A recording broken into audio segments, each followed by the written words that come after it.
worst possible thing you could say when you walk into a car dealership. I spent 5 years with Mercedes-Benz, 5 with General Motors, and the worst thing a person could say when they walk in is, if you could just get me to this payment, we got a deal. So your loan's probably still like 19, which means you got to pay to get out. You're upside down. It's called negative equity.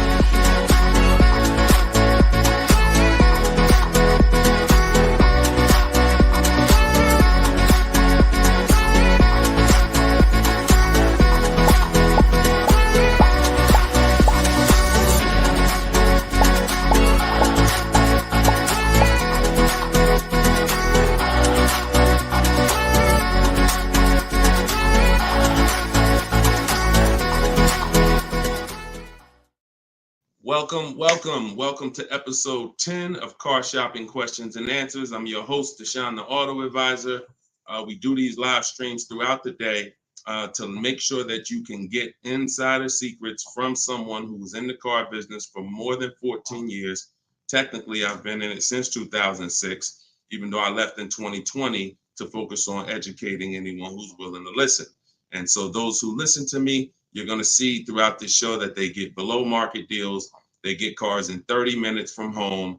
They're not going back and forth with negotiating. You don't need down payments. Everything that you may have thought you knew about car buying, quite honestly, a lot of that is going to be dispelled on this broadcast. But we're going to make sure that you know how to get to the money, where the hidden money is in your car deals, and quite honestly, how much you've been overpaying by not having this information. So come on in. I have my man Dolan moderating. We're live on 4 platforms. You guys can start typing your questions. And while we get the first couple questions coming in, let's do some housekeeping. If you're going to spend some time with us on TikTok, if y'all could start tapping the screen, running the likes up so we can let TikTok know that we're about to talk some serious business here. And it lets TikTok know that they need to get some more people over here. So also, you want to share this with your best friend. Last thing you want is for you to use these strategies, save a ton of money, and then your friend a year from now is telling you how they got a car and they got ripped off and they lost thousands of dollars. And then you tell them about our show and they're like, wait, why didn't you tell me about that last year when you were watching? So tag your best friend. Shout out to the sharers. Also, while we're waiting for the first couple questions, let's do some housekeeping. Some of you don't know me. My name is Deshone the Auto Advisor. I'm the author of the new digital book, Cars from Home, 7 Steps to Saving Time, Money, and Avoiding Dealerships.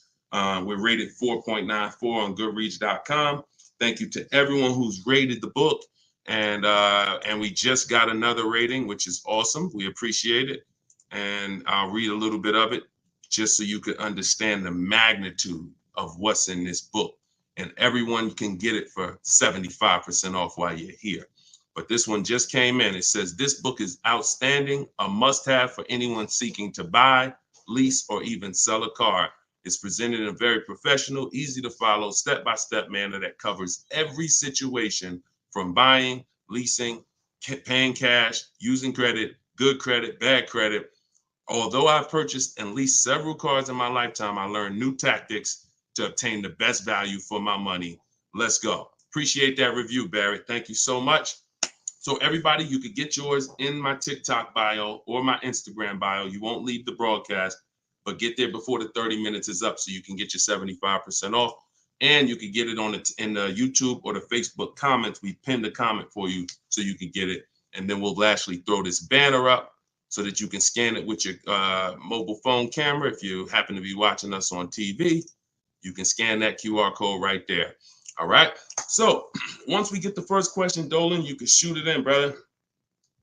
All right. And look, if this is your first time, stay by your keyboards. This is a dialogue. This is not something you're just watching. I'm going to ask you questions, and I want you to type your response quick as possible so we can keep the dialogue going. Okay. Let me make sure I can see the Instagram comment. Okay. So this one's from Instagram. I currently have about 12 to 15,000 in equity in a finance vehicle with 8 months of payments remaining. Realistically, I don't envision myself keeping the vehicle for another 3 years, so I like to lease. Dang. So you're talking brilliant. You're talking brilliant. See, everything you thought you learned, who's heard people say never lease? Let's get some, I'm in rare form tonight. I'm feeling very aggressive, but I'm gonna stay calm and cool. Who's heard you should never lease a car? Type me in the comments. I told y'all, stay by your keyboards so I could understand who I'm talking to. If you were taught never lease a car, type me. Okay, I see you, Maya. All right, I see you, Jet Beauty Jenny. Okay. I see you, Calvin. All right, Calvin on Facebook. I see you, Lady Gail. So every single one of you who were taught that, those people owe you money. Because if you're not keeping your car 8 years, it's impossible to get a great deal if you didn't lease. There's only one exception, and that's if you're buying very inexpensive cars. I call them smart cars, saving money at the right time. $7,000 cars, $5,000 cars, $10,000 cars, that's different. $3,000 cars. But if you are buying relatively new 3, 4, 5, 6-year-old used cars and brand new cars, and you're not keeping them 8 years, you've lost thousands already. So I want you to stop that tonight. So I'm gonna make a claim. I don't mind if somebody makes a very bold claim like the one I just made, but you got to be able to support it. Let me show you something. So Tope got a lease on a BMW $690 a month. It's a $54,000 car. Now somebody else might have that car just like that. You might be watching saying, Deshone, I got the same car. To purchase this car, and what you're going to notice about how I want you to learn, you're going to learn to look at deals with no money going into them. Okay? See, where the confusion comes in is when down payments start coming in. When you start evaluating deals with no money going into them, you can evenly measure them. It's apples to apples, even in different scenarios. So no money down, she's driving a $54,000 BMW. Now she used our system, she got bids, so she didn't negotiate for this. She stayed at home and let these deals come to her. That same car would be $1,100 a month to buy, because some of you know every $5,000 on a purchase price, every $5,000 that you're going to borrow on a loan, on a 5-year loan, is about $100 a month, depending on the interest rate. Now, I want to give you a scenario that will never happen, but I just want to hammer home that if you didn't lease, but you should have leased, you can't get a great deal. And we're going to stop doing that. Now, watch this. Let's say you happen to walk in and you're looking at the same BMW Tope got. Brand new BMW, never driven before. What would be an unbelievable discount for that vehicle? You just so happen to catch a deal asleep in desperation mode. He says, look, I got to get rid of this car right now. What would be an unbelievable discount off a brand new BMW? Like the best deal that you could realistically get, where you would say, man, he took off all of that money. Throw some numbers out there. I'm about to prove my point. Why it doesn't matter how much money you save. If you put your deal on the wrong foundation, you can't get a good deal. Let's throw some numbers out. You see? Come on. Look, okay, y'all must be thinking. Okay, Coco Love, I like that. 20% off. I like that. So 20% off a brand new BMW. Can we all agree that if you walked in, you got 20% off a brand new car? That would be like, okay, Ted Chu said the same thing on Facebook. I like that. So let's just say, I'm gonna pull up my calculator, right? Pull up my calculator. She walks in, brand new BMW, $54,000. She gets it for 80% of what it costs. That's $43,000. I just told you every $5,000 is about how much per month? $100. So once we put our tax in here, let's not even put all the tax. Let's just round it up to 45. Tax is probably going to take it up to 46 with fees, 47. Let's just say 45. 45,000, y'all. Our payment's $900 a month.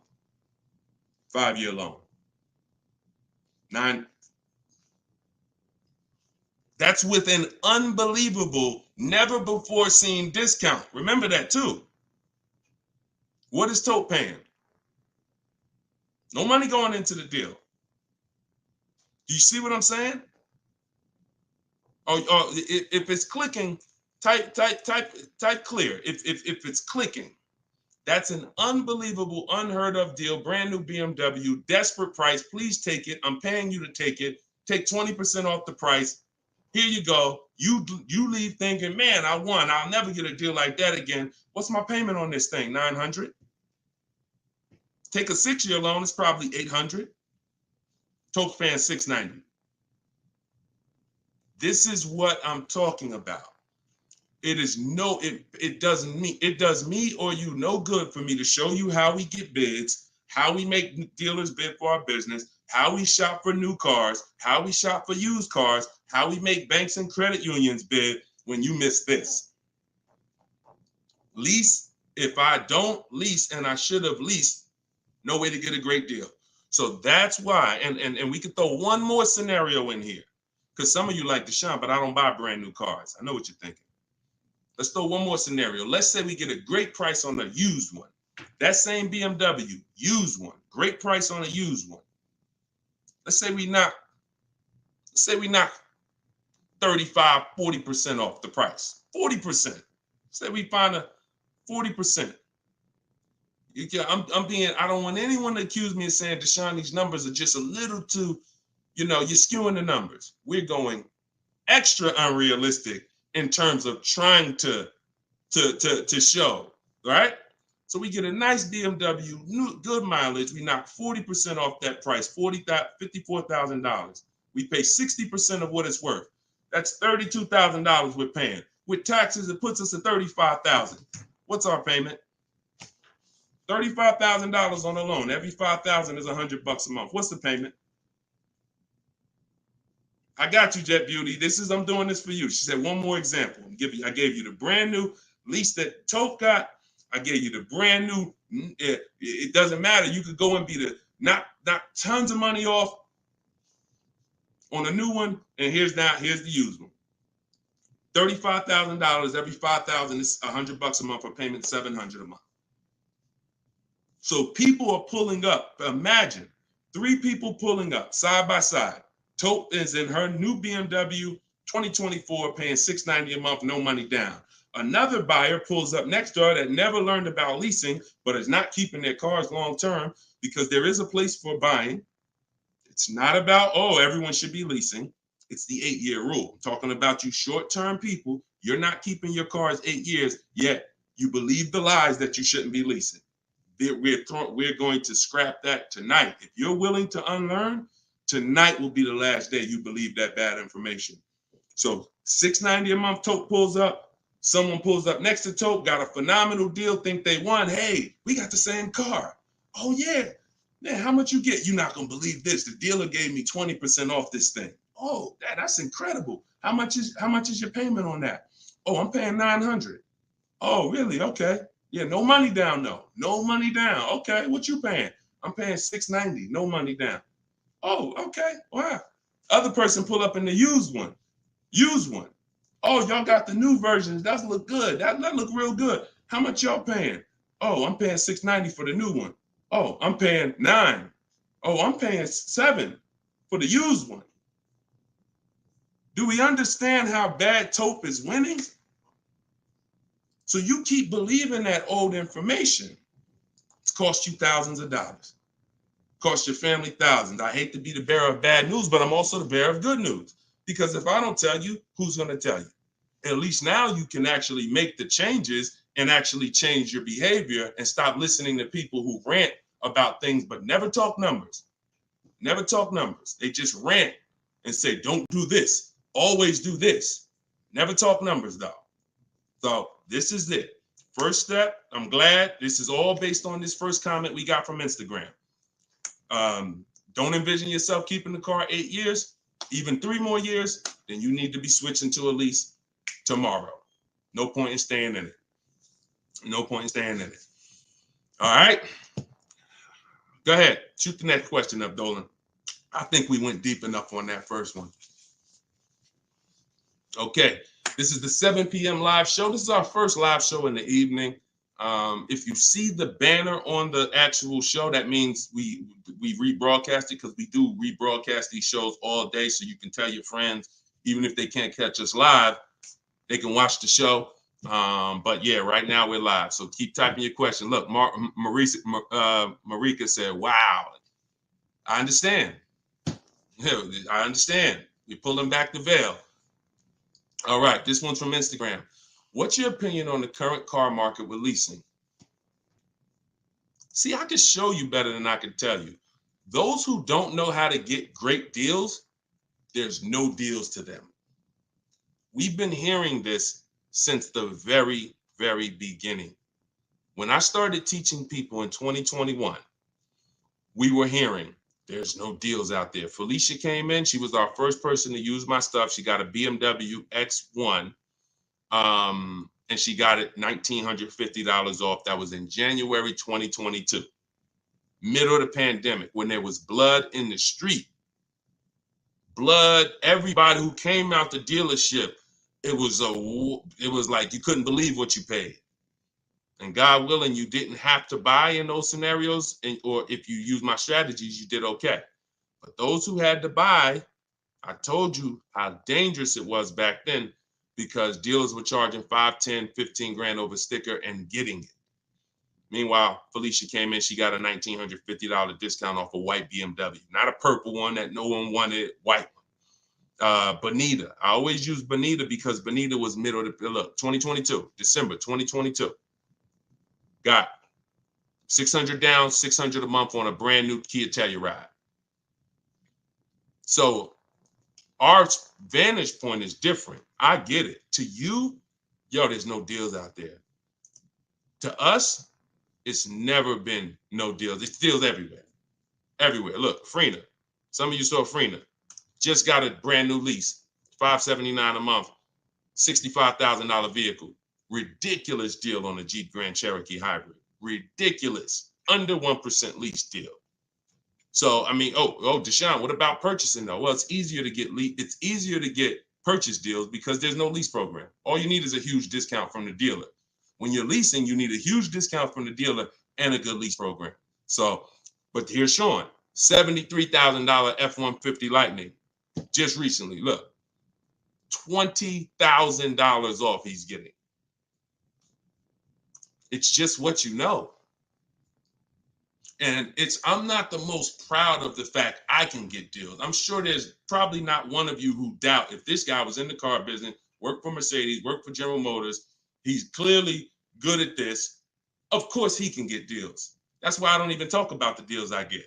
I always show the people who use the stuff that I teach so that you could understand that you could get deals. You just need to change your strategies. Stop shopping like it's 1990. You get what I'm saying? You're shopping like it's 1990. No disrespect. I'm just telling you, look and analyze yourself. What about how you shop is different than how our parents shopped in the 90s? So this is what you need to change. And when you change and you start listening to what I'm telling you, you start sitting at home and you start going online and start making these dealers come to you and getting bids while you sit at home, making these banks come to you and getting bids while you sit at home, and not trading your cars anymore, getting bids from online buyers, you're going to save the same amount. You're going to save the same money they're saving. Easier than you've ever saved it before. Okay? Change your strategy. That's what we do here. Okay? All of this is out of my new book. You can put the next question up, Dolan. Cars from Home. It's a digital book. You can get it for 75% off in the TikTok comments. You won't leave the broadcast. It's normally $97.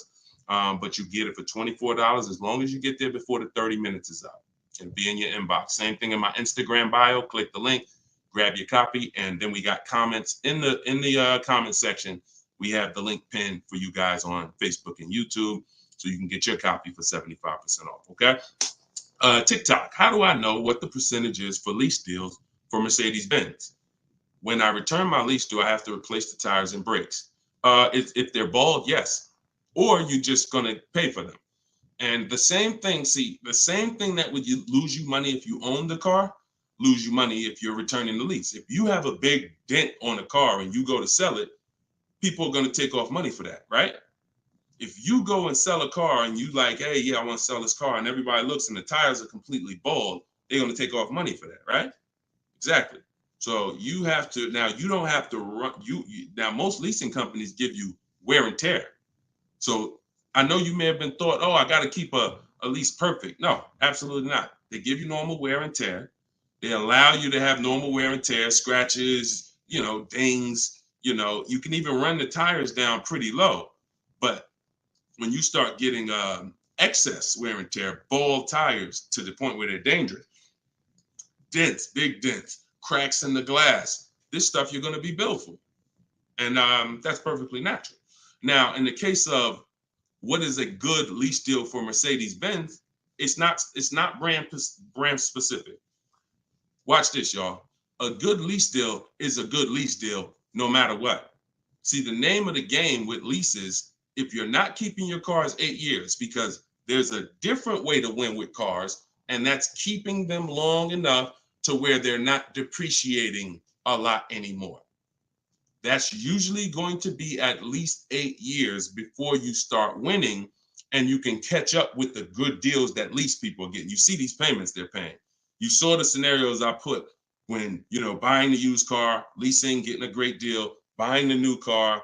In order for them to catch up to that lease deal, they need to keep their cars a very long time, 8 years minimum, so that they can start to recoup some of the money they're putting into these cars that a person who's leasing isn't. So long-term ownership is the way to win. 8, 10, 12, 15 years. Leases, great lease deals is the way to win. But that middle stuff, buying cars, switching them in 2 years, loss. Buying cars, switching them in 4 years, loss. 6 years, loss. Leasing the car and then buying it, so you go from a lease to a purchase, different, loss. You're stuck in the middle. So when we're looking at lease deals, y'all, we're using an old principle, which is the 1% rule. The 1% rule on great lease deals has always been around. As long as I've been in the car business, it was around.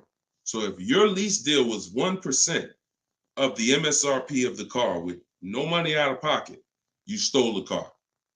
You stole a car. And I got tons of those deals. I never paid more than that. Before 2019, that was my last time I leased, I had 4 Infinities, and I had 2 Pontiac G6s when I was with GM, and I had a Jeep Grand Cherokee. Those are the cars that I have leased. Matter of fact, I only leased one of the Pontiacs, then I bought a used one. So I had 1 Pontiac, 4 Infinities, and 1 G6. And 1 Jeep. 6 leases I've had, all under 1%. So that's a steal. But what I found is people were signing bad lease deals and not knowing, well, what's a bad lease deal? If that's a steal, then what's a good lease deal and what's a bad one? The only parameter for a bad lease deal is you paid too much for a car you're giving back. So if you pay, and I created the 1.5% rule, what that looks like is if you're leasing a $40,000 car and your payment's 1.5%, 1.5%, that's $600 a month. That is the max. Because when you multiply that by 36 months, you're $21,600. On a $40,000 car, once you take your taxes and everything, you're probably about 44. So paying 21 over 3 years, not that bad. That's the max though. That is the max. Max, you don't go into a dealer, hey, man, you got to get me under 1.5%. No one who's learning from me has a goal to be at 1.5%. If that's the best deal out of all the offers we get, then that's different. But once you go over 1.5%, look, $650 a month, that same car, you're paying $23,000 for. You're paying more than that for a car you're giving back in 3 years. So this is why we had to have that. Now, between 1% and 1.5, that's a good deal. Between 1% and 1.5, good deal. And what's going to dictate where you land on that spectrum is if you're getting bids, because you're not going to get the lowest price from a dealer without getting at least 5 offers. I told you, 80% of dealers are overpriced. Remember that. If you can grasp that, I want you to type the number 80, because you need to understand 80% of dealers in the country are overpriced. I see you. I see you, Steven. Okay, I see you, 223 apparel. All right, TikTok locked in. I see you. Okay, type. When you get that, then you're going to be much more aware that I cannot. I see you. I am Tashan F. Sir. You're going to be much more aware of why you cannot walk into a dealer thinking you're going to get your best deal. Because if there's 10 dealers on the street, 10, now what you should be saying is 8 are overpriced. So I can't gamble and walk in and think, because you can't negotiate and win with an 80% deal. Because their prices are so high, even when you get money off, you still lose. So that's where, so it takes two things to get great lease deals. You have to get bids while you sit at home. You talk to all 10 of those dealers online. I have the best system for doing that. You could do it your way if you want, but you need to do it. In my book is my scripts and my websites I go to. I go right to the dealer's website. What we say, you just type in what you want. Everything is copy and paste. But you do this so that you can actually get the offers and find out of your 10 dealers, who are the 2 that are the best priced. That's the whole goal. So you need that to get a great lease deal, a big discount from the winning dealer, and then you need a good lease program. That's what dictates where you're going to fall in that spectrum. You can't get below 1% without a ridiculous lease program. They really want to move the car, but 1.2%, 1.3%, these are happening all day long on cars that you all day long. All right, next question, Dolan. All right, Deshaun, I bought the book and followed your instructions for lease deals. I got a 1% deal quote. It's the best system. Buy the book. Best $24 you can spend, right? Precision Sound.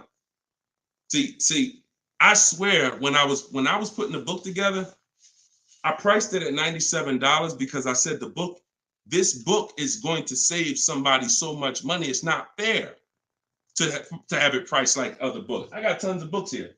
I'll be honest with you. Not many of these books have actually saved me thousands of dollars. A couple of them have. A couple of them strategy, but they serve a different purpose in my life. This will be the book that you look at and say, that book right there saved me thousands and thousands of dollars. So that's the reason why it's $97. But you know what? I'm an author. I said, let's do a special thing. Everybody who jumps on the welcome offer, you could get it for the price of a regular book.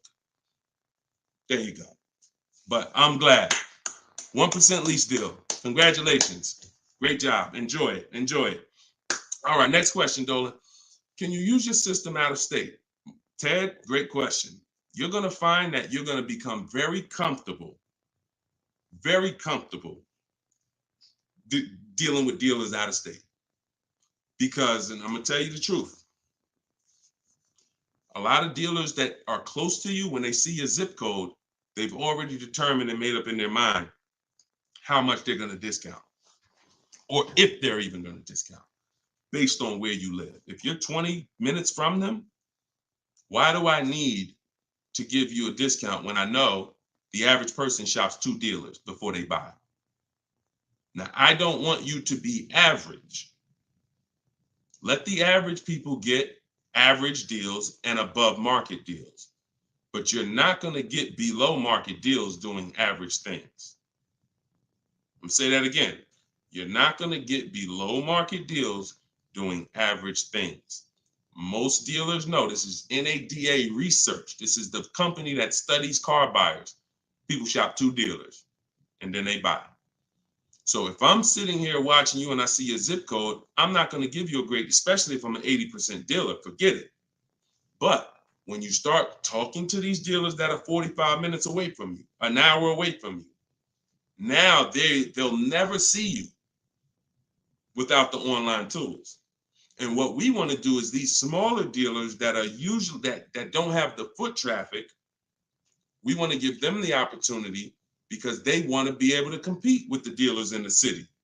And if it's up to walking in, they'll never have that opportunity. But when it's online shopping, they get the same opportunities, and they will sometimes take that opportunity and make sure they beat their competition.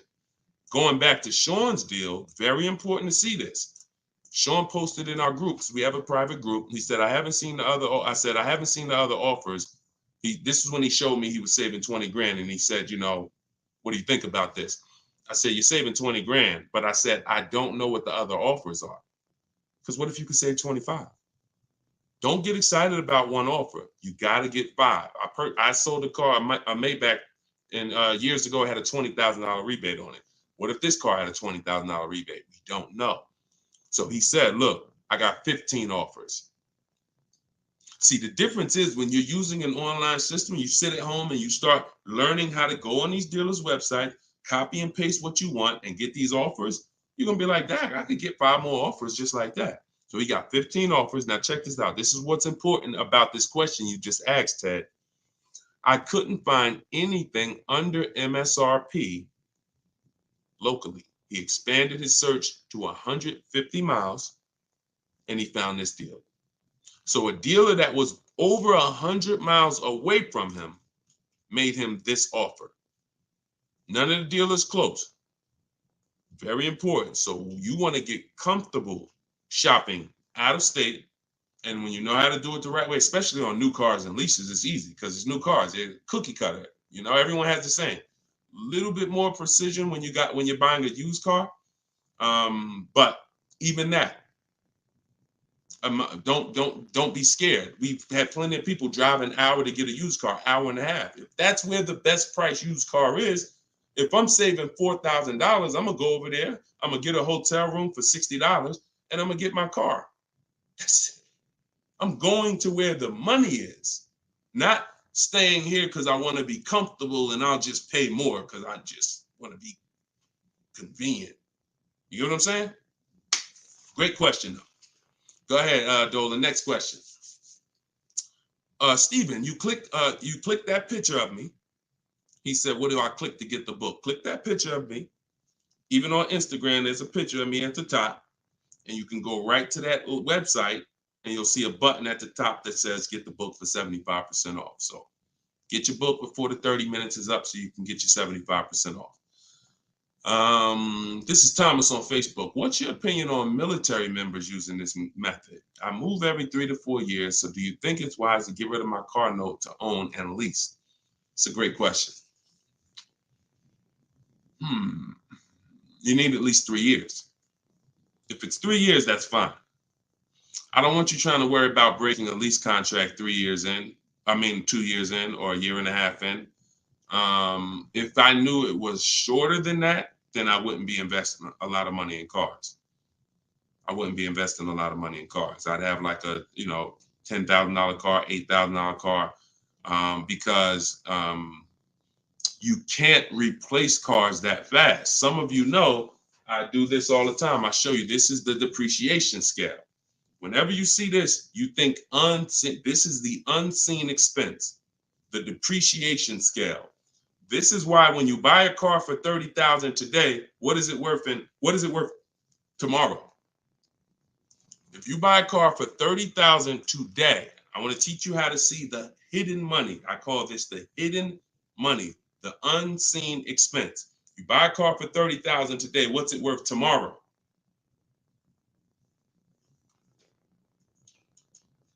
Throw some numbers out there. Let's see Instagram. I'm just talking 24 hours later. You bring the car back 24 hours later. Is it still worth $30,000? Right? Look, iHeart said 22. Maybe not that much the next day, but you could be. You could be 25, 29. Look, it's worth less, right? So now that's the beginning. Now you park that car outside your driveway a year. Don't touch it. Don't drive it. You paid $30,000 for it. Come back a year later. What's it worth? Now we're getting into those 25s, 22, 20. Look, you never drove it. You didn't drive it one single mile. That's what we are. And look, that's happening the first 5 years that you have the car. Now, there's one exception, Thomas, if I'm you. if I can get 3 to 4 years, I'm leasing. No doubt about it. 3 to 4 years, I'm leasing. Now, your goal is to, if you got to make a move, you don't want to lose money and you don't want to have a bunch of negative equity. So what you can do, what I would suggest you do, if you don't have the 3 years, then I would buy a pre-owned car. I wouldn't even go with a $10,000 one. I just make sure I get a great price on a pre-owned car,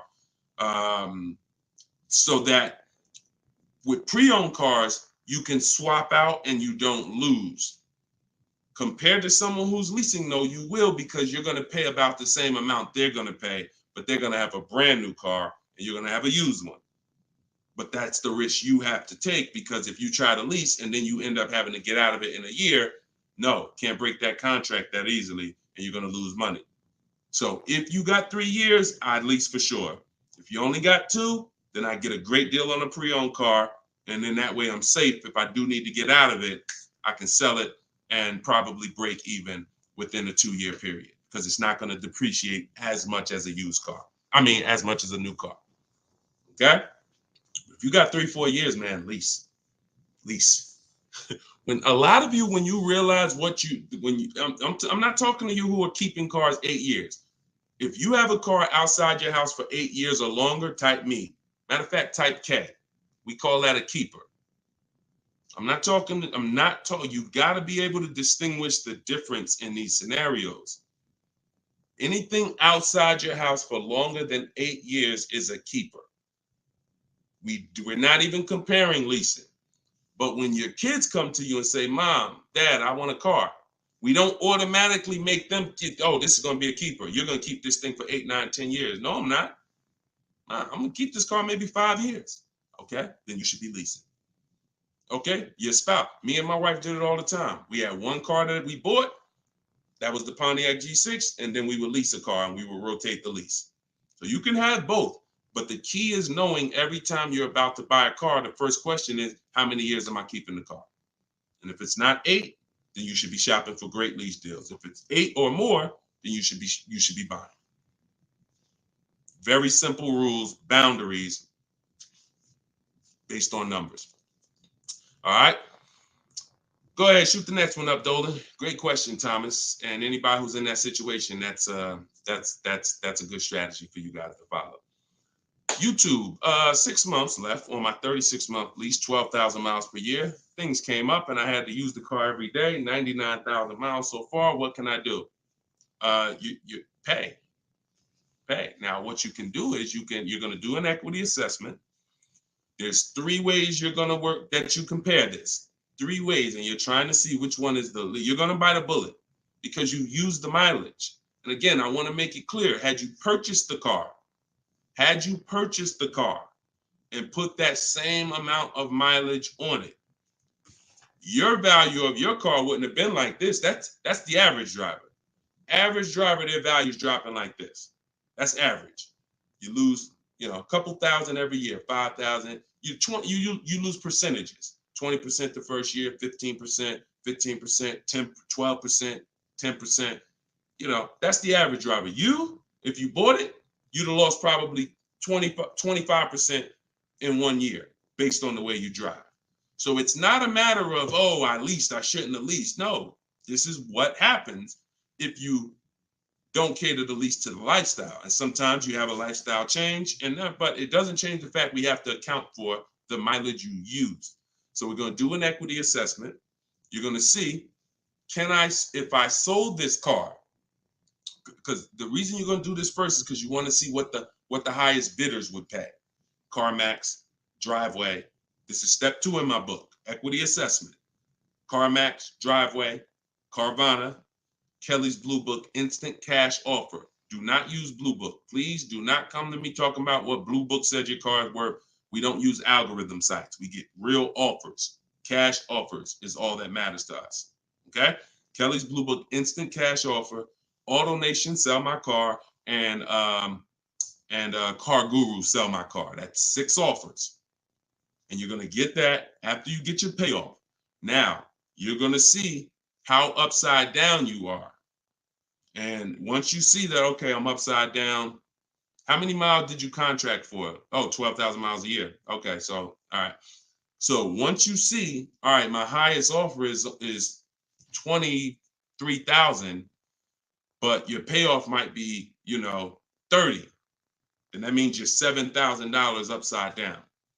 So now you can compare paying that money to now saying, all right, well, what happens if I return the car?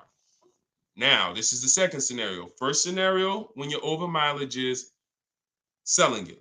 What does that look like? Second scenario is actually taking the mileage penalty, because I just told you $7,000 is the bill over there. In that scenario, mileage penalty, you contracted for 36,000 miles and you got 99 on it. So 99.8 minus 36,000 miles, you 63,000 miles over, and you're probably going to be charged 25 cents per mile. So that's a $16,000 mileage penalty that's coming if you stayed to the end. So that's why you want to compare selling, paying the difference. If you got some cash on hand, that would be the best way to do it. Now, the last thing that you can do, which is, see, I don't like these scenarios because these are negative equity scenarios with leases, and we really shouldn't. Besides an emergency, we really should not be in negative equity situations with leases, only finances. But your last scenario is, once you see how much your car is worth from the offers, you're now going to try to roll that negative equity over and get someone to pay the bill and wrap the new deal with the negative equity. So you're going to get bids for whatever car you want to replace it with. Whatever car, let's just say you're looking for a Jeep Grand Cherokee, you get bids, get your best offer, and then you're going to tell them, hey, I got this old car here with this type of penalty. I need to wrap it into this deal that's 7,000 or 8,000. That's why you got to know what the market value is. Before you do this, you have to know what the market value is based on offers, so that you know, all right, I got to slap another $7,000 on top of whatever my best deal is, so that I don't get the bill.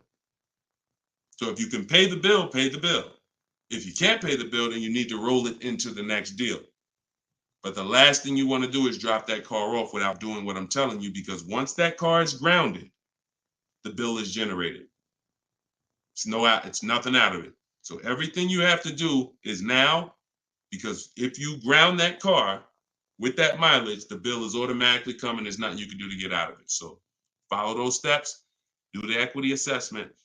And when you're on those websites I just told you about, if you have a lease, that's going to ask you, are you leasing, financing, or own? Put own. I'm just telling you. And I'm telling you, if you have my book, I explain why you must do that, but I don't have the time to go into detail of why you must do that right now. Okay, just when you're on those websites, put own. And if you have my book, then I'll be walking you through this step by step. But you're more, if this ever happens again, you guys look at this early. You look at this when you're a little bit over miles, not this much over miles. And listen, I know you may have not known, maybe I understand, but for future reference, we want to choose our mileage carefully. And if we find ourselves going over by thousands and thousands of miles, we want to make a move and do this same scenario sooner than later. Okay? Best thing I can tell you. You got to bite the bullet. We just need to find the smallest bullet to bite. Okay? All right, next question, Dolan. That's a good one. Common situation. All right. All right, go ahead, Dolan. All right, here we go. This is Ted. A couple other things real quick. I'm upside down in my current car loan, but the payment is cool.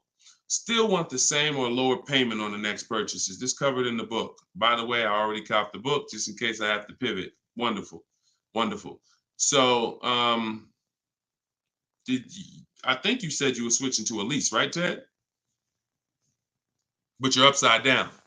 So if you are in a finance, what you're going to find with great lease deals is you can usually switch, and if you use what's in that book, get your great lease deal, you'll usually even bring in some negative equity over, you're still going to be in a comfortable payment range, because a purchase is so much higher than a great lease deal. So a purchase, unless you put a ton of money down, a purchase is just so much but you can't control that. All you can do is do your equity assessment, like I walk you through in the book, and then determine what you're going to do with the negative equity. Pay the difference or transfer it. And once you're transferring, you get your bids, and then you bring your negative equity on top and you see what it is. There's no point in worrying about what you can't control. But I can tell you that most times switching from a lease to a finance to a lease, you're getting more car and you're usually dropping your payment, especially if you buy new cars. If you buy new cars, forget it. You're dropping your payment dramatically. So you can still move negative equity over. But even on used cars, you're going to see that just going from a finance, you saw the scenarios. If you were here at the beginning of the show when I started those 3 scenarios, you saw how different the payments were. So that lease gives you so much room to customize, bring over some negative equity, and still be better payment-wise than purchasing. Okay? So yeah, keep me posted, man. Make sure you send me your success story. Thomas just got the book. When will the next session be for the step-by-step breakdown? I don't do a step-by-step breakdown. Look, I'm talking to the public, and here's what I won't do, because it's just not fair. I'm not going to spend a lot of time talking to people who have the book, because the book is step by step. Every now and then, Dolan pulls a question in, great, but I'm talking to people who don't have the book. I'm not going to make the whole show talking to people who have the book, because quite honestly, like I said, I got a lot of books up here. I can't talk to one of these authors. If I'm reading something from, this author over here, but the book is set up in a step-by-step way. So just use it and win with it. All right. Go ahead. Shoot the next question up, Dolan. It just would be corny. That'd be corny. Oh, he's only talking to people that got his book. No, we're not doing that. DJ Flair, YouTube. I haven't gotten APR under 1.4 on a lease. Should I settle? How many offers do you have? Now I'm looking at the comment section, DJ Flair. I need you, if you're going to ask a short question and then I'm asking you a follow-up question, I need you to type fast. And that's a quick look. Number, send. 3, send. 1, send. You know what I'm saying? I can't spend too much time if you're not right close to your keyboard. So okay, let's put it like this. If you don't have, I see you, Coach Troy. Thank you so much. Thank you to the people who support the broadcast too. I appreciate it. And shout out to the sharers. Shout out to the sharers. I see you, Body Gang Nunu. Thanks for everybody that's sharing the broadcast. Your friends will be mad at you if they find out you've been using this stuff and you didn't tell them, especially your best friend, your closest friend. If you've been using this stuff and you didn't tag them, go ahead. Go ahead, type your question, Coach Troy. We'll get to you. All right, I don't think DJ Flair's tapped back in. So here's the thing. The only time we're settling on any lease is when we have at least 5 offers. Because when you shop the right way, and anyone who shopped using my stuff can attest to this, when you shop the right way, you're going to see on a regular lease, any vehicle you name, you're going to see $150 to $200 a month difference. I told y'all, I'm not just telling you 80% of dealers are overpriced. You're going to prove it to yourself. 80% of dealers are overpriced, and you're going to prove it to yourself when you look at all those offers and you see that one dealer is at $450, another dealer is at $490, another dealer is at $530, another dealer is at $590, another dealer is at $6. We've been doing this. I've been working with people since 2021. I got over 1,600 people in my personal, coaching program, and we got thousands of people that have the book. So when we get the offers, that's what we see. So the only way we will settle on a 1.4% lease is if we know that's the lowest offer in the market. And the only way we know it's the lowest offer in the market is I'm looking at the other lease deals. Oh, that one's 1.5. That one's 1.7. That one's 1.75. That one's 1.8. Now I know 1.4 is the deal. Let me get this up out of here. This is a great deal on this particular car. That's the only way. Okay. Next question, Dolan. Great question. I'm on the fence about joining maps for my truck purchase. Can you elaborate on how it's different than following the book? I don't even talk about maps on here. Maps is Maps is my book and video with me coaching and Zoom calls and a private Facebook group. Totally different. And again, that's another reason why I can't get too big into giving questions and answers. Look, the book is there. It's $24. It's step by step. People have used it, gotten to success. That's why we're rated 5 stars, 4.94. But that's why we're rated high. That's why people are writing me. Look, we just got this today. So when I get this stuff like that, the only time I'm going to engage with thousands of people who got the book is when I know the book is not really complete. It's not complete, but we know the book's complete. So when Tiffany sends me this, look, I just got this from Tiffany. Look. I believe we got a great deal. Look, 2024 Mazda CX-90, $44,820 on the sticker. Discount was $6,530. That's ridiculous. That was her best offer of all her bids. $65,000. She saved 15% off the price of the car. Brand new car. She just sent me this. So some people are like, Deshone, you know what? I can follow the book. This is my thing. You laid it out step by step. Step 1, 2, 3, 4, 5, 6, 7 is delivery. Step 7 is literally getting ready for delivery. So, but Maps is totally different. Maps is the program I launched in 2021 that I work personally with people. We do coaching calls, and we and everything in the book is in video form. So you're not reading, you're just watching step-by-step video. So you could email me about that, and we could talk about that another time. All right? You get what's right for you. Go ahead. Next one, Dolan. All right. What if you drive too many miles daily? You just pick your miles. You choose your miles wisely. You can see, here's what I want you to understand.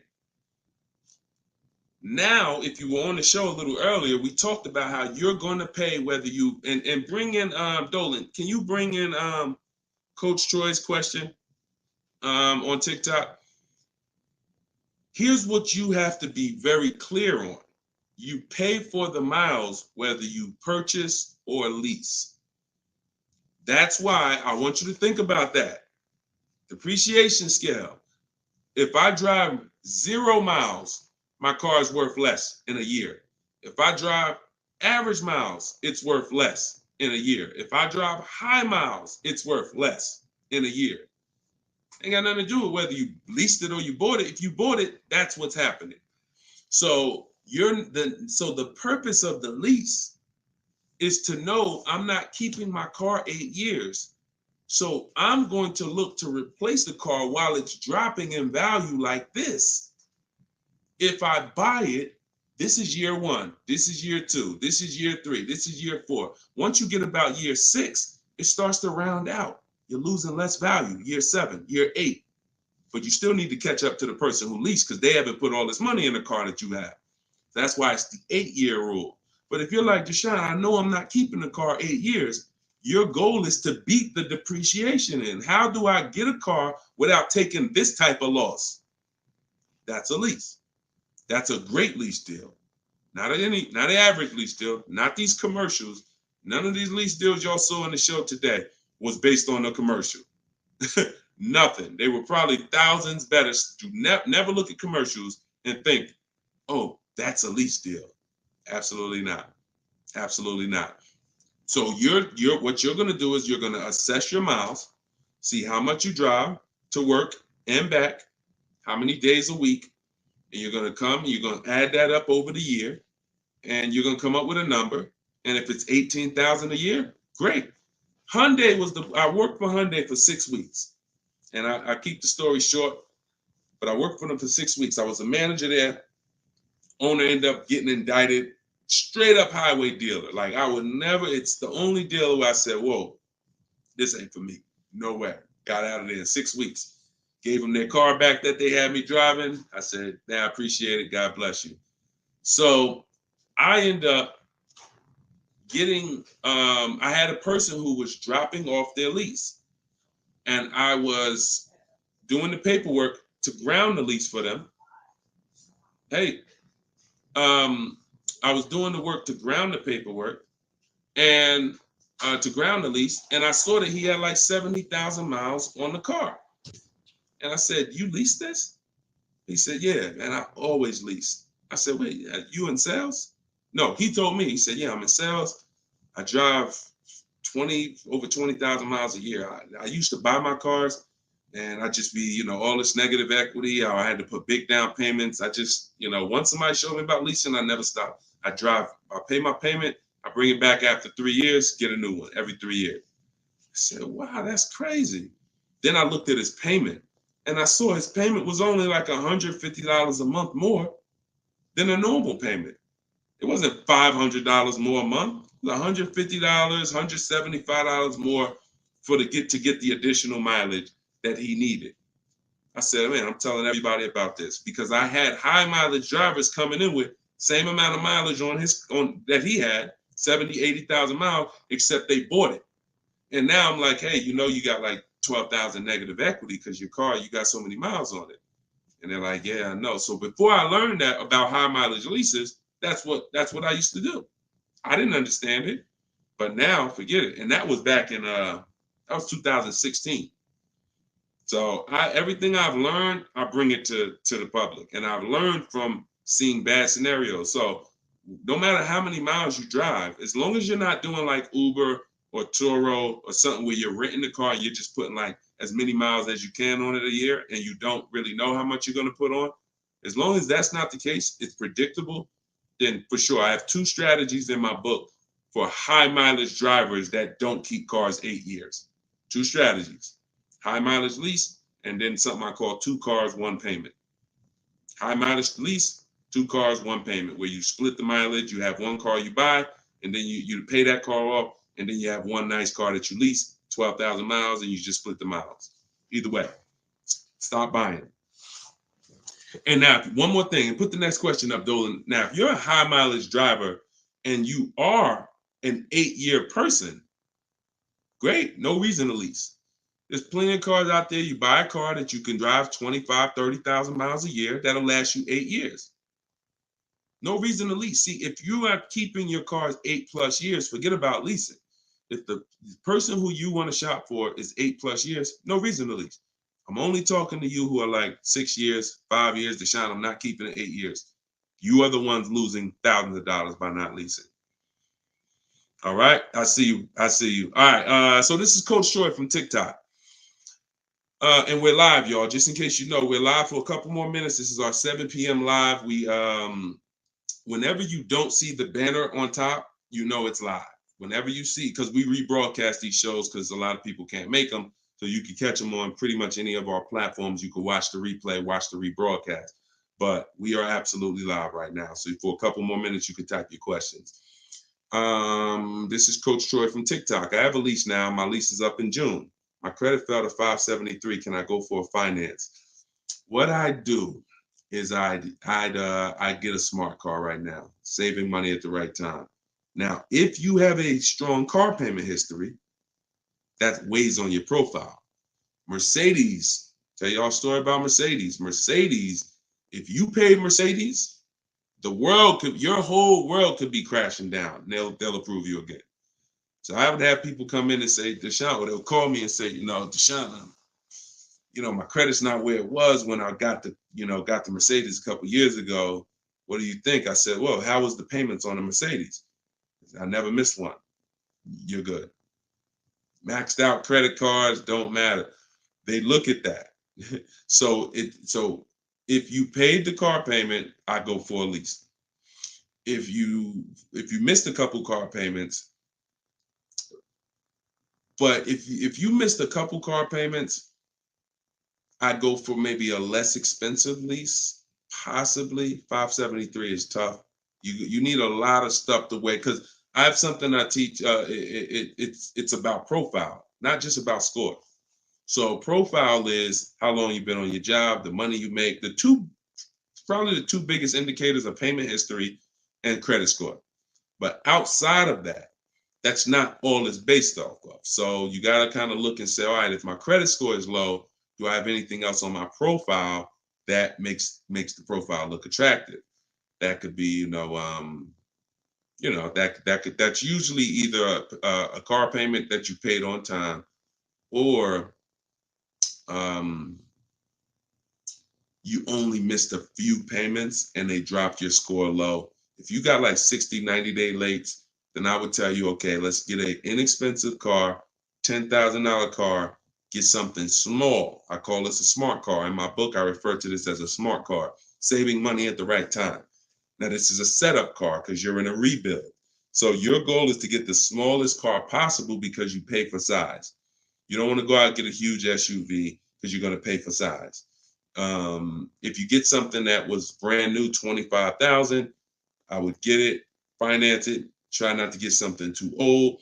But the only way you're going to need to get something old is if you're trying to buy an expensive vehicle. If you're trying to buy a Jeep Grand Cherokee that's $45,000 brand new and you're trying to get it for 10 grand, you're going to need it. Old one, and that's usually a sign that we're looking at too much car. So, but if you need an SUV, that's different. But your goal is to sacrifice, get the least expensive quality car. It must last 2 years. Hit the payment history on point. Don't miss a payment, and then you would switch to a lease.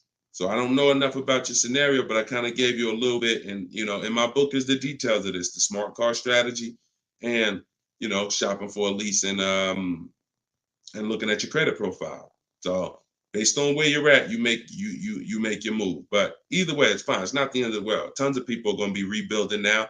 Just make sure you're doing it right so that you don't set yourself back with your next car. You want to set yourself up. And a lot of people, when they're in a tough situation, they make another decision that actually sets them back. Okay? Go ahead. Next question, Dolan. Okay, I see. High pride BMW lease. Thanks, Coach Cho. Forget about the gifts. Just get the book. I appreciate you sending the gifts, but I'd rather you have the book because I want you to win.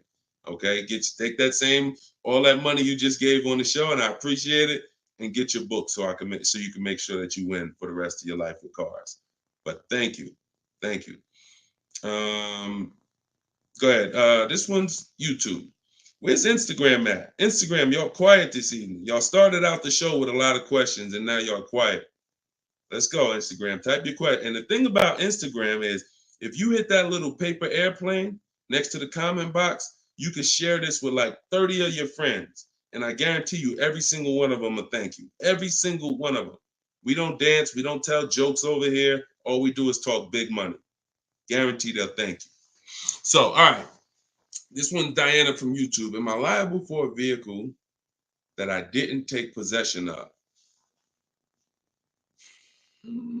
If the paperwork has been sealed, signed, the bank has been notified, if there's a bank involved, you can be, just because you didn't pick it up, but you would have had to sign all paperwork and basically have them turn that paperwork in, which would start the motor vehicle processing, where they're going to register the car in your name. Once this process has moved forward, whether you took the car or not, that vehicle is linked to you.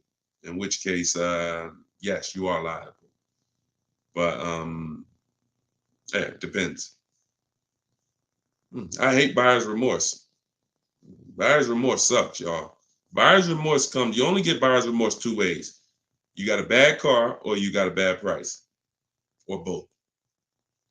So you need boundaries to get good cars, quality cars.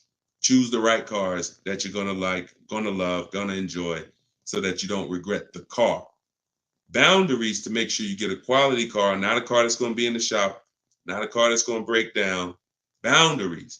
You need strategy to make sure you actually get enough offers, so when you accept the offer, you paid the lowest price possible.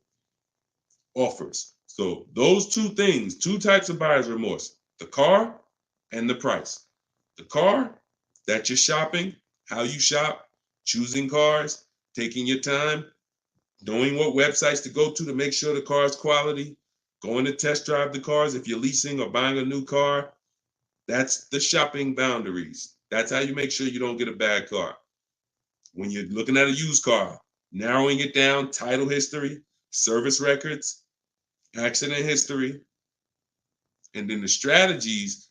The other buyer's remorse is, I don't like the price. I think I could have paid less. I think I'm overpaying. I'm not comfortable. That comes from getting bids and looking at multiple offers. Got to use this. If you don't use this, that's going to continue. It's impossible for you to eliminate that without those two strategies. Boundaries, shopping strategy. Okay? I hate buyer's remorse. Go ahead. No problem, Coach Troy. I appreciate you. Go ahead, Dolan. Next one. Okay. Oh, we got another success story. Let's go. Okay. Thank you, Gina. YouTube success story. Just ordered a 2024 BMW X3 M40 for almost $4K off MSRP plus $3K military discount. Would have never thought about this being possible. Followed your car shopping for people who hate car shopping book. Don't make me drop the microphone up in here. Gina, $7,000 she's saving from home, getting bids. See, look, I love this. I love this. This is empowerment right here. Forget all that other stuff. Forget all the other stuff. Is if you use something and it does not save you money, throw it out. But you got to use it. I knew that if you're willing to use what's in my book, if you are willing to take it, trust my process, these are the results. You don't have to be me. You don't have to be Deshone. Gina's not me. Gina didn't even know about this a month ago. Got the book, used the step-by-steps, saving $7,000 off a brand new BMW M40. X3 M40. Come on. Come on. Congratulations. Enjoy it. Great job. I had dealers beating other dealers' prices. I see. Come on. That's the language that I want you talking. That's empowerment right there. There's no buyer's remorse. There's no potential for buyer's remorse. How? I got dealers competing. Yo, all right, you the best right here. You won. The heck? There's no room for buyer's remorse when people were competing, jumping through hoops. Hey, pick me. Here's my offer. Here's my offer. Here's my offer. Come on. All right. I love it. Good job, Gina. Okay, to everyone else who's like, what book did she use? That's my new digital book. It's called Cars from Home. It was originally called Car Shopping for people that hate car shopping, but now it's called Cars from Home. 7 steps to saving time, money, and avoiding dealerships. Has all my templates for new cars, used cars, leases, everything in there. And it's normally $97, but in my TikTok bio, you can get yours for 75% off. In my Instagram bio, click that link and then get your book. You'll pay $24 instead of $97. And in Facebook, YouTube, we got the comments. We got a comment pinned for you guys to get it. Go to deshonsbook.com right there on the screen. Or if you're watching us on TV, you can just scan that QR code with your mobile phone. I want the success stories. I love the success stories. Love it. All right, go ahead, Dolan. We got a couple more minutes. Go ahead. Next one. Okay, this one's Maria from Instagram. Apologies. I had to serial earlier, so I probably missed the answer. Do we include the fees into the payments when calculating the 1.5% rule? Absolutely. Now, the simple way is you don't have to worry about the fees. You're getting offers. Here's all that's important, Maria, when we're getting our lease offers. Total out of pocket is first month's payment only.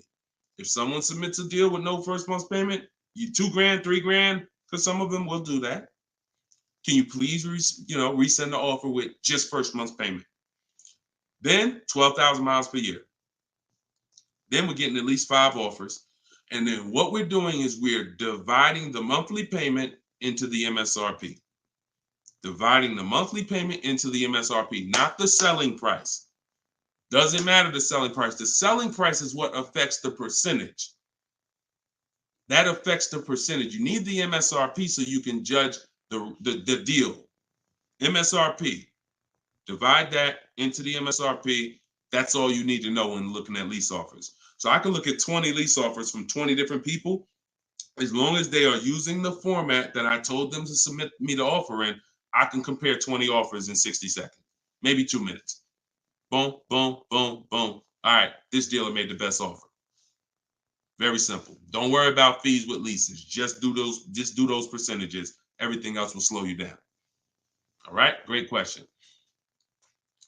All right, wasn't it fun? Look, Precision Soundworks said, wasn't it fun following his steps? I just gotta put that on it. Listen, this game, oh man, come on. Wasn't it fun following his steps? Because you're in control. You're in control. It's fun being in control when you've been buying cars. You've been out of control for all your life. You felt intimidated. You felt like, oh, they're gonna get over on me. I'm gonna say the wrong thing. I'm gonna do the wrong thing. Now it's the total opposite. You're in control. So it becomes fun. My man. I love it. All right, go ahead, Dolan. Okay, this one's from TikTok. My brother totaled my car with only liability insurance. What should I do? Talk to the insurance company. Being underinsured is a real thing. That's called exposed. You're out there with exposure. So liability insurance, yeah, and hopefully it was a very inexpensive car, like a $3,000, $4,000 car. I hope you weren't. Hope it wasn't like a $10, $12, $15, $20,000 car.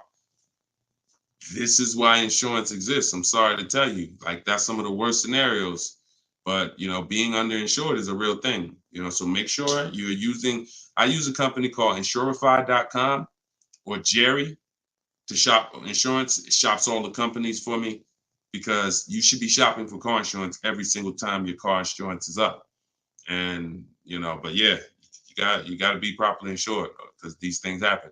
Say, look, gap insurance. A lot of people don't know. People will say, "Oh, I won't buy gap insurance," or they'll say, "When I go into the office, never say no to everything." Well, if you needed gap insurance or you needed the right coverage, we either get it from the dealer or we call our insurance company. There's other insurance companies that sell gap insurance, but before we get it from the dealer, we'll call our insurance company or we'll go online. But if you total your car and you owe 25, but the car's net value was 20, you got a $5,000 bill coming. Totaled your car, lost your car. Now here comes a $5,000 bill. Hey, what happened? Gap, exposed. So this insurance thing is very real. So please make sure. I hope it works out for you, but make sure you have proper insurance coverage. All right, go ahead, Dolan. All right. Great questions. Great questions.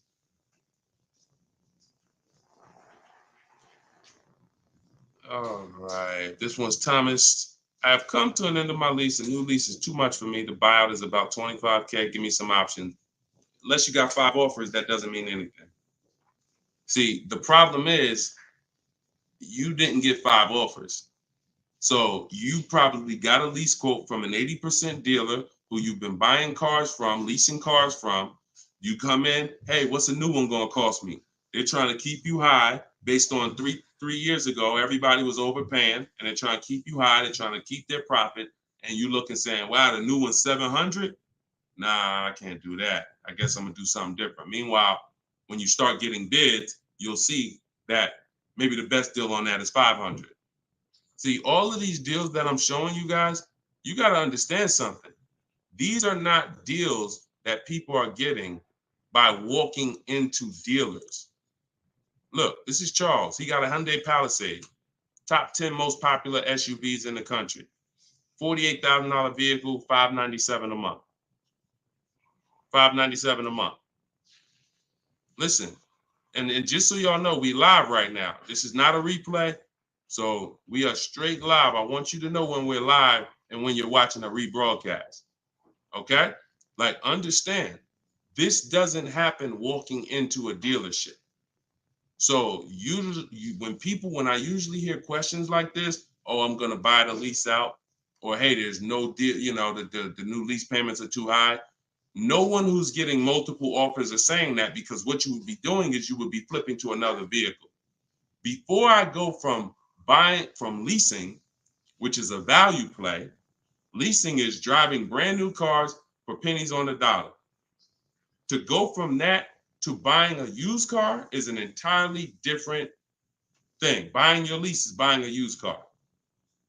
So when you do that, Alexis, just go to deshonsbook.com. Just type it into your browser. So when you do that, you're switching totally different strategies. But what I would do if there's a bad lease program, if let's say I've been leasing Mercedes-Benz for years and I go to get another one and I do all my offers and I see, oh, this is a bad lease program. It's over 1.5, 1.6, 1.7. No thanks. I'm going to go to my plan B car. I'm going to look at it, a plan B car, because every single vehicle has a different lease program. And sometimes you'll look at one vehicle and you'll think, oh, this is all leases. No, that's one vehicle. That's not even all leases in this dealership. This vehicle has a different lease program than this one. This trim level has a different lease program than that trim level. They're all different. So when we get locked in on one overpriced lease, especially if we didn't get 5 quotes like I teach, so no, that is the strategy. So you just say, give me some options, please. Here's your options. Get 5 offers. If they're all over 1.5%, next vehicle, pick another vehicle. Get 5 offers. If those are over 1.5%, pick another vehicle. Eventually, you're going to find a vehicle that has a great lease deal, and you're going to say, okay, this is it. They're all different. If you're using my book, you can do this in 60 minutes. Your first time using this, it'll probably take you 90 minutes to do the process. Second time, you should be around 60. I want you guys, by the time you use this 2-3 times, you'll be getting car. I can get any car I want, get the best offer, look at the whole market in 60 minutes, 45 minutes, 60 minutes. So that's not going to be your first time. 90 minutes probably the first time. But this is 90 minutes. By the time, that's not one trip to the grocery store. It's not even one trip to the grocery store. All right, y'all. We've been on for an hour and 18 minutes. We like to keep these lives around an hour and 15. We're gonna wrap. We'll be back. Listen, this is what we do. Shout out to the surprise success stories. Thank y'all to everybody who spent some time with us. Everything that I taught tonight, everything I taught today is out of my new book. It's called Cars from Home: 7 Steps to Saving Time, Money, and Avoiding Dealerships. It's the science of shopping from home online the right way. There's tons of people who try to shop online. There are car sales people who have mastered the science of not giving quotes online, making it hard to buy online. So the same way when people were walking into the dealer, car salesmen got trained on how to handle you. The same way they saw millions of people go to the internet, they created internet sales departments to get trained on what? How to handle you. So you need a strategy to make sure that you're doing this the right way, getting bids. You don't have to be a great negotiator when you're great at getting bids. And that's what the book is about. So you can get your copy for 75% off. It's $24 in my TikTok bio or my Instagram bio or the link in the comments on YouTube or Facebook. And if you're watching us on TV, just scan that QR code with your phone. But we'll be back sometime tomorrow, depending on when you're watching. And this is what we do. Let's keep saving this money. All right. God bless. And thank you to everybody that got the book. Email me your success stories. I want to see more success stories. All right. God bless you.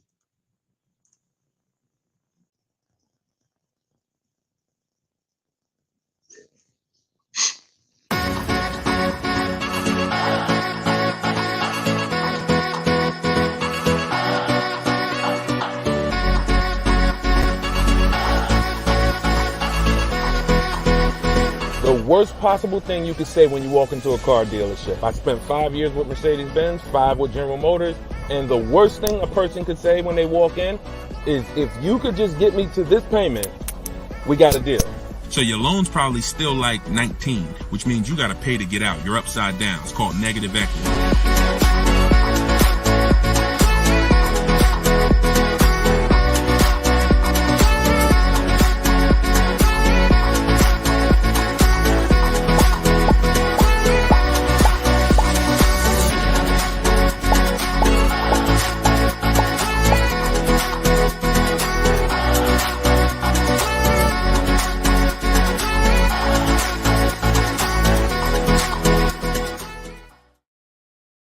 Welcome everybody to episode 11 of Car Shopping Questions and Answers.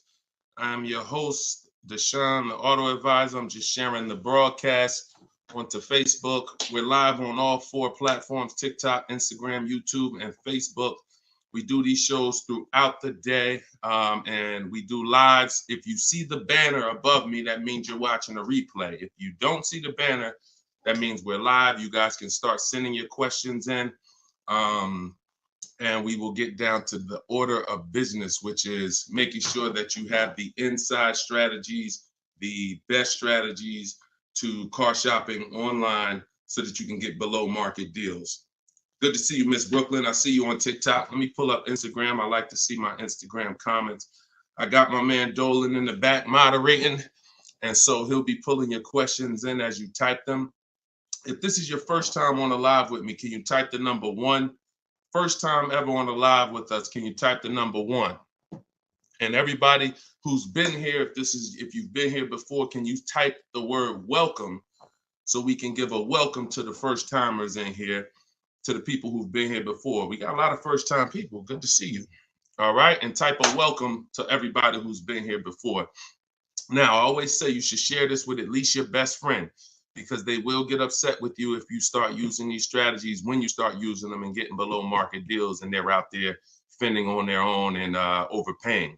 All right. So share this with your best friend. Now, just some housekeeping. I am the author of the new book, Cars from Home, 7 steps, not 70, 7 steps to saving time, money, and avoiding dealerships. We're rated 4.94 on Goodreads.com. So I appreciate all of you who have helped us get to this rating. I'm showing it right here. I think right now we're up to 35 ratings and 28 reviews. I appreciate everyone who's taking the time to review the book. So appreciate it. Everyone can get your copy of Cars from Home, my digital book, in my TikTok bio for 75% off. It's normally $97. You can also get it in my Instagram bio. And then we have a comment in the Facebook and YouTube section pinned so that you can get your copy for 75% off. And we also have the banner for those of you who are watching us on TV. You can simply scan that QR code with your phone to get your 75% off. It'll be in your inbox in 3-4 minutes. Now, something very important to know, that's only for 30 minutes. Once you visit that site, you'll see the 30-minute timer. Once it goes to 0, the price does go back up to $97. So get your book before the 30 minutes. All right. So come on in. Dolan, whenever we get the first question, you guys can start. We can start bringing them in. And what I always say is type your questions fast, stay by your keyboards, because we like to dialogue with you while you're on the show with us. Okay, Carm from TikTok said, would there be any benefit for me in turning my lease in early if I'm going to finance my next car? No, because a lease is a contract. So if when you set out, like with a finance, you could switch it in any time. So finance, it's your prerogative whether you want to, sell that car. Some of you may have been taught you had to kind of have your car. Some of you may have been taught you had to wait and basically have your title before you could sell the car. That's not true. You can sell a car that you own anytime you want, whether there's a loan on it or not. Now, in the case of a lease, it's not like that. You have a set term, usually 36 months, 39 months. We don't do 4-year leases. And so unless you can sell that car and break even through what we call the equity assessment process, where you're going to get cash offers, then no, there's not only is there no benefit, there will be penalties to you doing that. So that's the only way to get out of a lease early, is to sell your way out of it. If you turn it in early, all those payments will be due that you were responsible for. All right. And if you're going into a finance, I hope you're going from a short-term mindset to a long-term mindset. So hopefully you're like, okay, I plan on keeping my next car at least 8 years so that I can make sure I get the benefits of purchasing. There's no other benefit of purchasing, in my opinion. And look, if you guys want to throw some out there, there's no other benefit of purchasing besides the fact you can outlive the depreciation of a car. Paying the car off is not a benefit if you're still seeing massive depreciation. So if your car is losing thousands and thousands of value every year, thousands of dollars in value every year, but it's paid off, who cares? That's a loss. But with a purchase, you can hold on to the car long term, and then you'll outlive the depreciation to the point where the car is not losing value every year. It might lose a couple hundred. That's it, but not normal depreciation. So hopefully if you're switching from a lease to that, that's your mindset. Okay? Nothing else makes sense. Financial sense.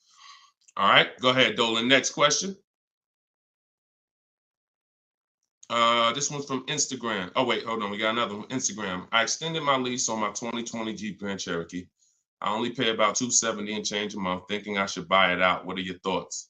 Why do we want to go from leases to buys? There are two totally different benefits. First of all, $270 a month, and I'm assuming you put money down, because even on a great lease deal, $270 a month is just not going to happen on a Jeep Grand Cherokee. So you paid that payment a little, you paid to get that payment a little bit, but yet and still, a lease is, the benefits of leasing are you're driving very expensive vehicles, brand new vehicles, $25,000, $30,000, $50,000, $100,000 vehicles for pennies on the dollar when you get great deals. You're literally driving them for 30%, 40% of what someone who purchases them is paying when you get great lease deals. What's the benefit of switching to a purchase? What's the benefit of buying a used car after that? Which is what you're asking, Patricia, is, okay, should I go from my lease to buying a used car? Because that's what when you buy your lease, that's all it is. You're buying a 3-year-old used car. There's nothing different than that. So if you are of the mind, and also to get a payment that is relatively low on a lease, you got to take a long, when you buy out your lease, you got to take a 6-year loan, especially with today's interest rates. You're going to take a 6-year loan. So you're literally paying on a car for 9 years. You're committing to a 9-year payment on the same car. Think about that. If y'all enjoying it, y'all going to spend some time with us. Could y'all tap the screen, keep running the likes up on TikTok? Appreciate you. All right. What's the benefit? So why are we doing this? And for the, all I do is I spend my time talking about numbers and thinking about financial ramifications, financial consequences of the decisions we make. And I try to explain them to you so that you can look down the road and see that this doesn't make financial sense for me to do this. So if you're looking at a $270 a month payment and you put money down, your best bet is going to be to shop for another vehicle, unless you want to keep the car a long time. If you say, Deshone, I'm keeping this thing 8 more years, then you can buy a used car, because the only way it's going to make sense for you to pay 9 years of payments on the same vehicle is if you keep it at least 11 years, which is 3 when you bought it, when you leased it, and then another 8 once you bought the lease out. 11 years. But you paid for 9 on the same car.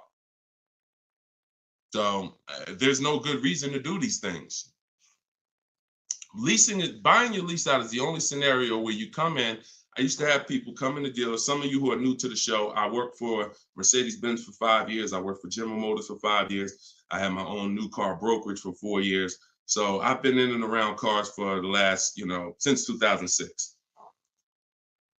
People would come into the dealer and say, they had a car that they bought brand new. I want y'all to listen to this and stay by your keyboards, all right? Because I'm going to ask you a question.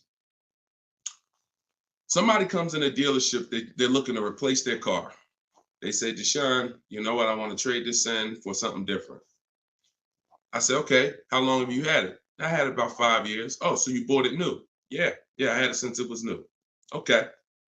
Now, somebody's had a car 5 years. If your friend came up to you and said, yeah, I'm about to replace this one, and they told you they had it since it was new, wouldn't you think that it was either paid off or almost paid off? Yes or no? Yes or no? See, if I tell you a story that you'll never forget, you'll eliminate the bad buying your leases. It won't come to you anymore, because you'll think about this story. All right. So most people would think, right? Yes, I see you, Fuzzy Nuggets. Okay, I see you, Lori. Somebody said I had this car for 5 years since it was new. It should be almost paid off, if not paid off, right? Okay, I see you, Jack Nisley on Instagram. So we go through the whole thing of calling the bank, because I ask him, he says, oh, no, it's not paid off yet. Okay, do you know how much you owe? No, not really. Okay, I'll call the bank, I'll get you pay off. We'll find out how much you owe. Now, when I see somebody who would come in the dealership and they were trading the car in 5 years or 4 years or 6 years, I already knew I was going to talk to them about leasing, because they were going to love leasing when I started showing them the numbers and saying, hey, you should stop swapping these cars out. So that's what I'm prepared to tell them about. You're going to lower your payment, and anything your car is worth. If your car is worth 15 grand, most of that is going in your bank account. So you're going to pull all that money out, put it in your bank account. You'll lease the new car with little money. So I'm getting ready to drop good news. And I've done this for so many people, right? So I'm preparing to do this for this person. Now I call the bank and I say, okay, I'm calling to get the payoff for Mr. Jonathan Williams, 2018 Audi.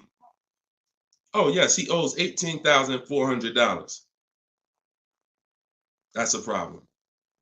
So I look at him and I'm like, the bank is saying you still owe like $18,000 on the car. How's that? Didn't you say you had it for 5 years already? Oh, yeah, but you know what? I actually leased it, and then I bought the lease out. This is how I found out this was horrible.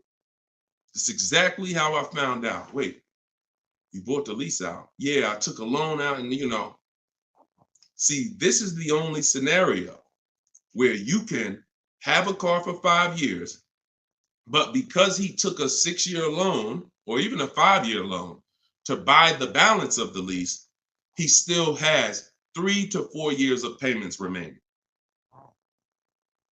I want to let that sink in.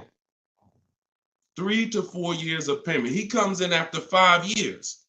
You know what? I've been driving this car 5 years. Let's go. You still have 3 to 4 years of payments remaining because you bought your lease out. It's a horrible idea.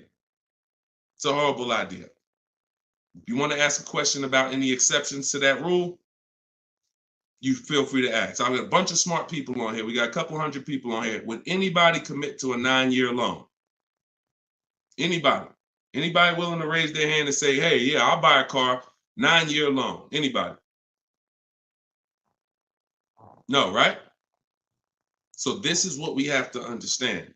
The buying the leases out is a horrible, horrible, horrible idea unless you are keeping it for another 8 years, because all you're doing is buying a used car. Now, the bad thing about that is you don't even have any excitement about the purchase when you start a new purchase, when you bought your lease out.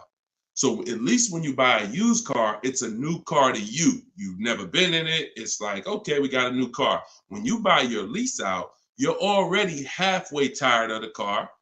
But if you're a short-term person, you're not keeping your cars 8 years, there's no way you are going to keep that car long enough to have it make sense.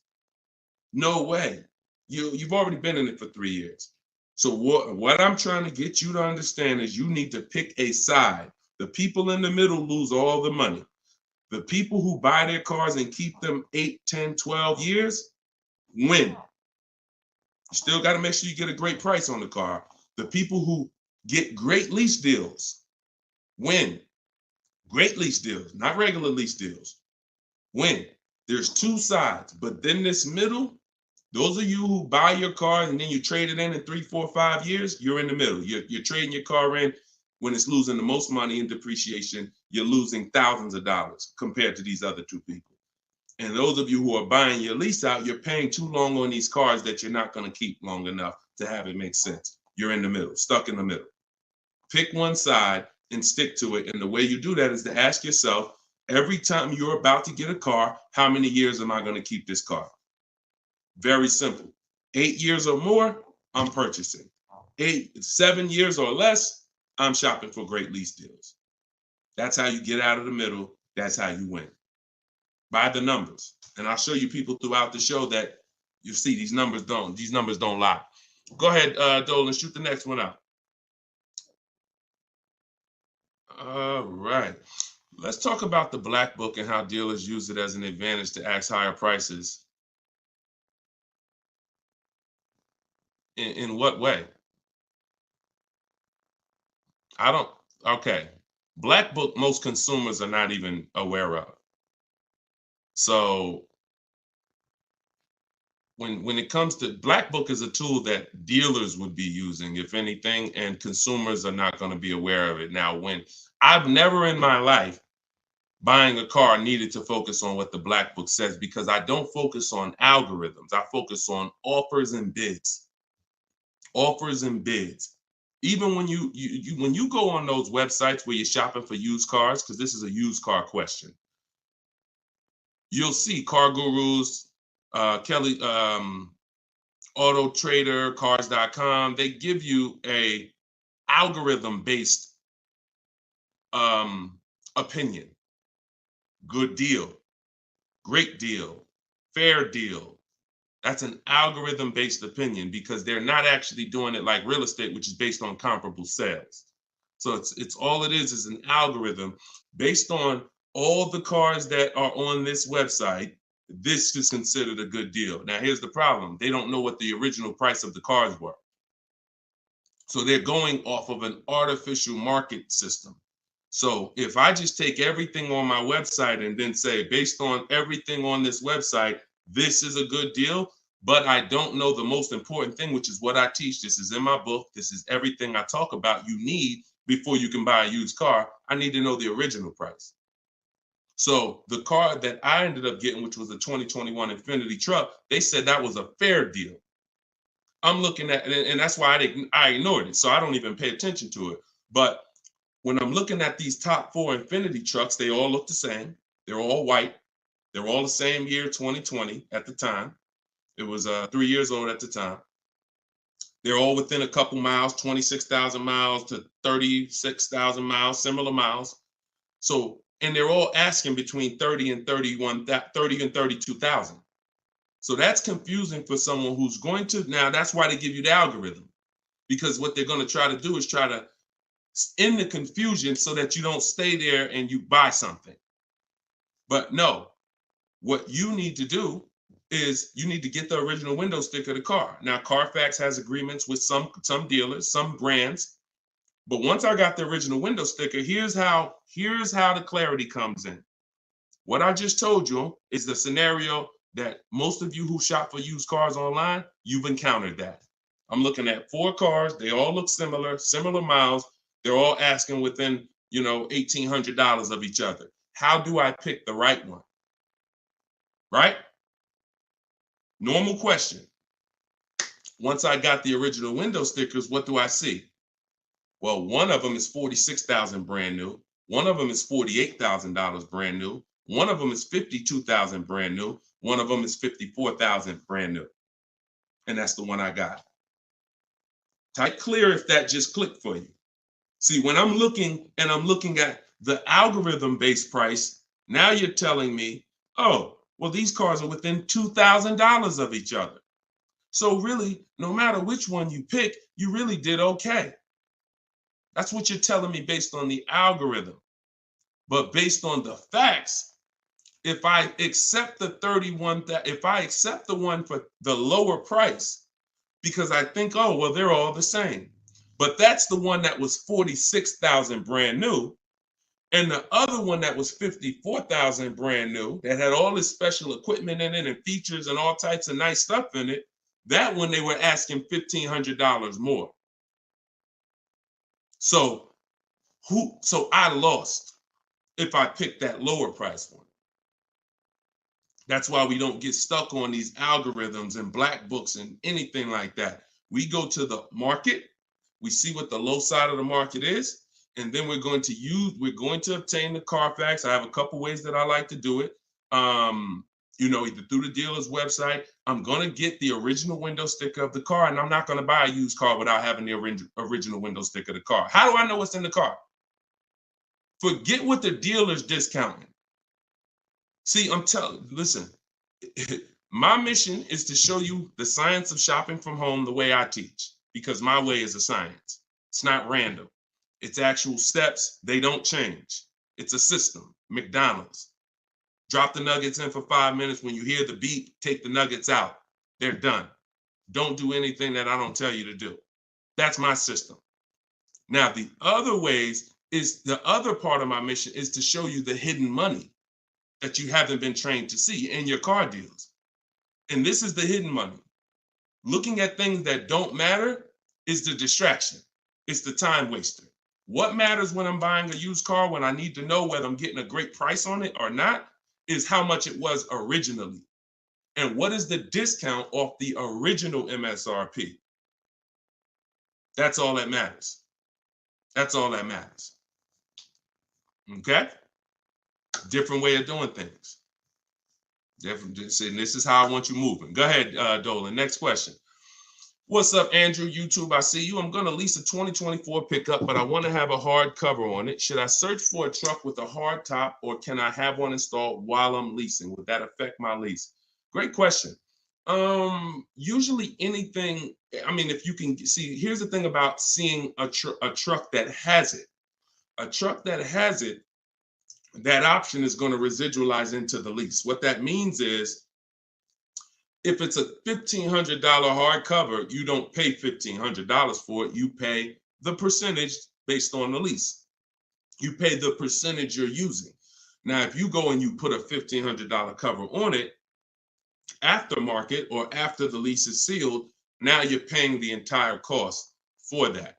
So my first goal would be to try to find one that has a hard cover built in and on that window sticker, because everything on that window sticker is going to residualize into the lease. Okay, good question. Good question. Go ahead, Dolan.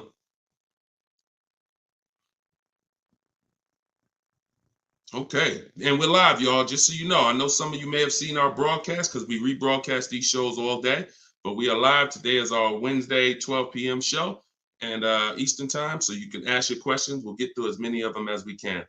All right, Instagram, what's going on? When you negotiate a lease, are you negotiating the price of the car or the lease payment? Okay, so here's the format you're going to use when you are getting your lease offers. Before you start negotiating, you must have the format you're going to use. Oh, I see y'all running the likes up on TikTok. Every time y'all hear something that you like, if you could just tap the screen, that would be great. And then wherever you're at, if you could hit the like button, I see we got 2 likes. That's pretty sad, but it's all good. I'm thankful for the 2 likes on Facebook and YouTube. No, I think that's Facebook. But anyway, a lot of you don't realize how important the like button is, because it sends an alert out. So anyway, we look, now they're running them up on Facebook. I gotta start asking for the likes on Facebook too. All right, so this is the format you're gonna use when you are okay. So let's say I'm purchasing a car, new car, used car. My format is always offers all in, taxes, plates, everything included. That's the format. Forget negotiation. If you have the wrong format, then you're gonna not be strong. You're not gonna be able to have a good, negotiation. So if I say I'm gonna negotiate the monthly payment on a purchase, I'm setting myself up for failure. So we focus on the price of the car when we're buying.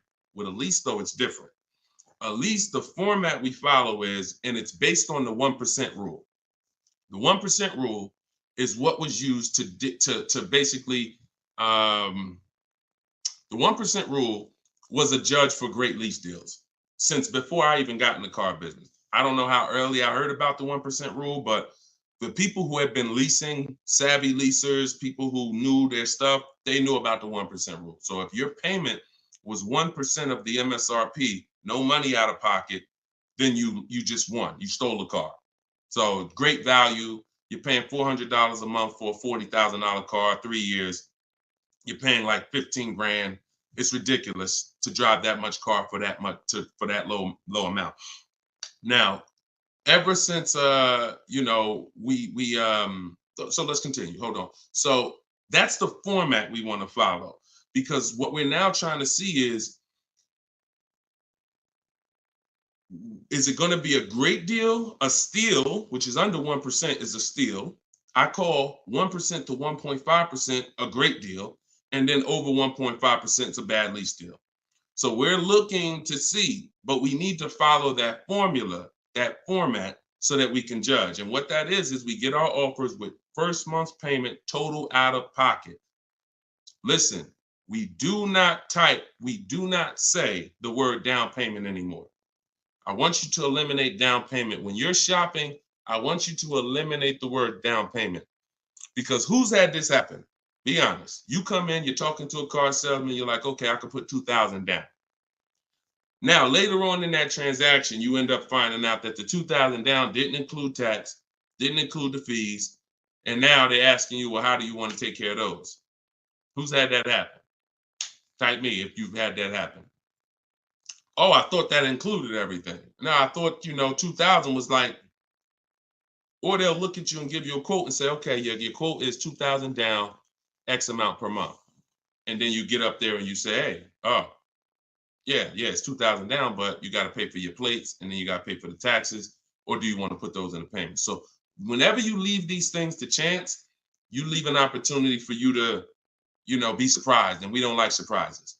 So what we say is total out of pocket or total due at signing. Either way, this is the amount that I'm coming out of pocket with. Everything else needs to be included. So we're doing our lease quotes with total out of pocket, only our first payment. Because when you lease, you pay your first payment and then you drive off. It's not like a purchase where the payment comes 45 days later. It's pay your first month's lease payment, then you drive. So that's all we are paying. That's it. First month's lease payment. Now, I'm not telling you that's all we will pay finally. You can keep that question up, Dolan. I'm not telling, because I want people to know that what question I'm answering, even though it might take 2, 3, 4 minutes to answer it. So there's plenty of scenarios where we are going to put money down. Once we have a great deal, we might want to lower that payment. So there's nothing wrong with putting money down as long as you know the risk and as long as you know, okay, I already got a great deal. You can't buy your way to a great deal with a down payment. You can't say, oh man, I don't like this deal. Man, all right, show me what it looks like with $5,000 down.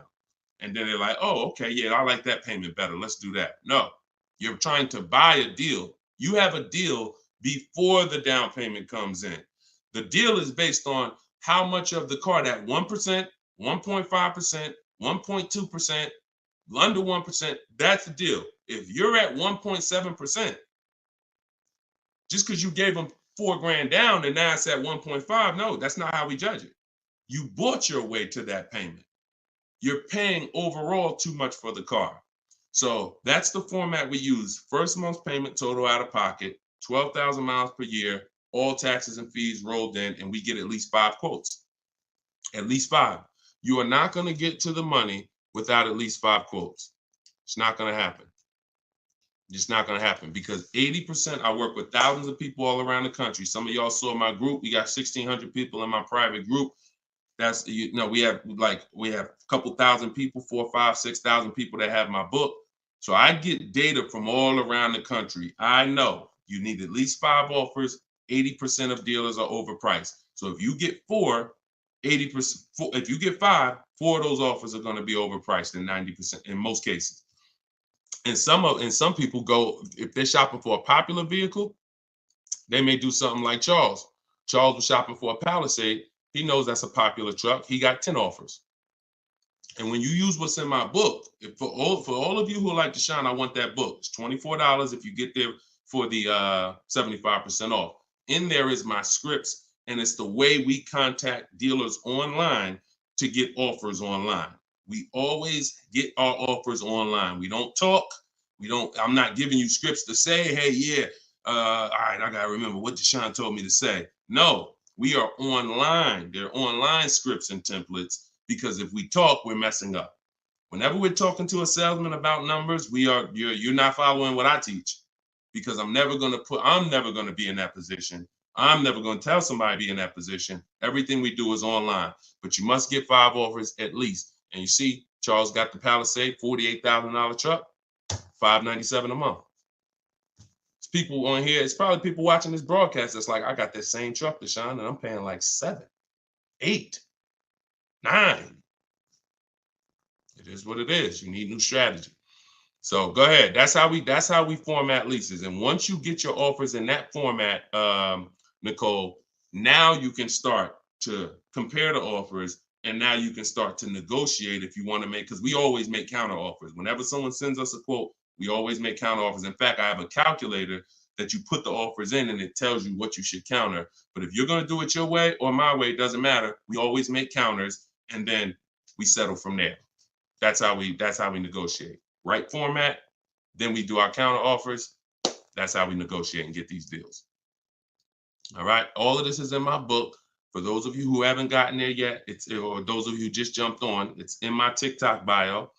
It's in my Instagram bio. There's a website there. You just click that picture of me. You won't leave the broadcast. Click the link in my bio and click the button that says 75% off the new book, and you'll have your copy in your inbox. You can use all of this stuff forever. And it's a digital book. Some people say, Deshone, is it in print? You don't want to print the book? No, because I can't update it. If I print the book, every single new thing that happens, I gotta remake the book. And now you got Cars from Home Volume 1, Cars from Home Volume 2. Every year I'm putting out a new volume to update it. No, with the digital book, we can update it all day long. So it's really a one-time purchase. So in the Facebook and YouTube comments, you guys can get yours, and you can win. Go ahead, shoot the next one up, Dolan.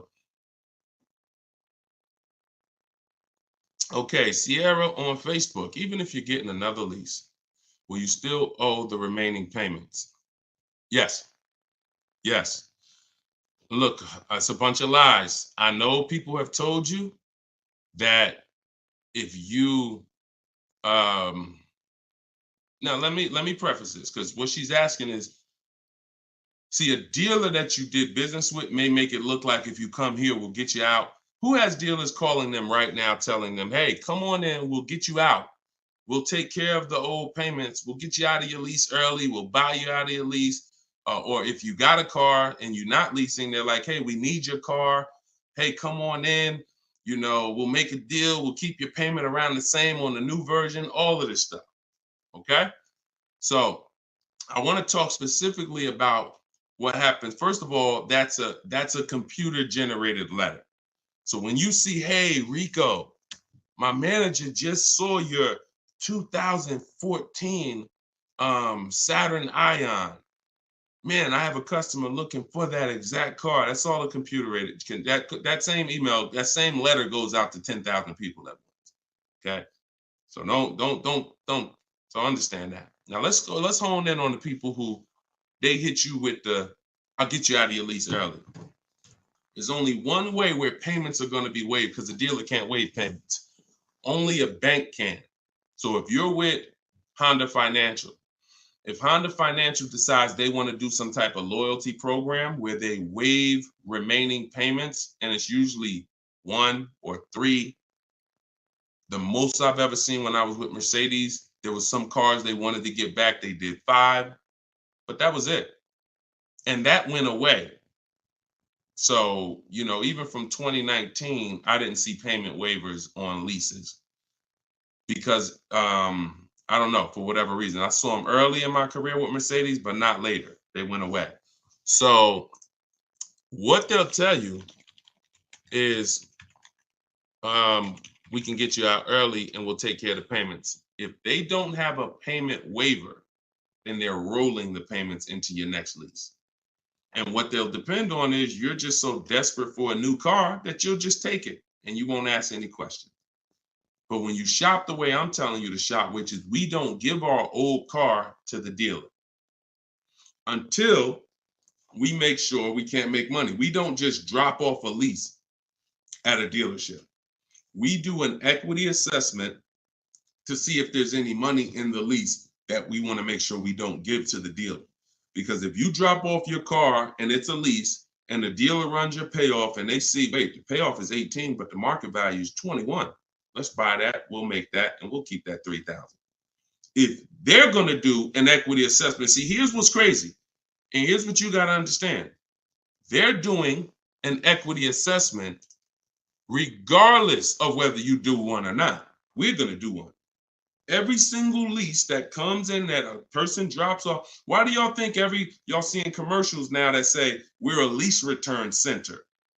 Bring your leases here.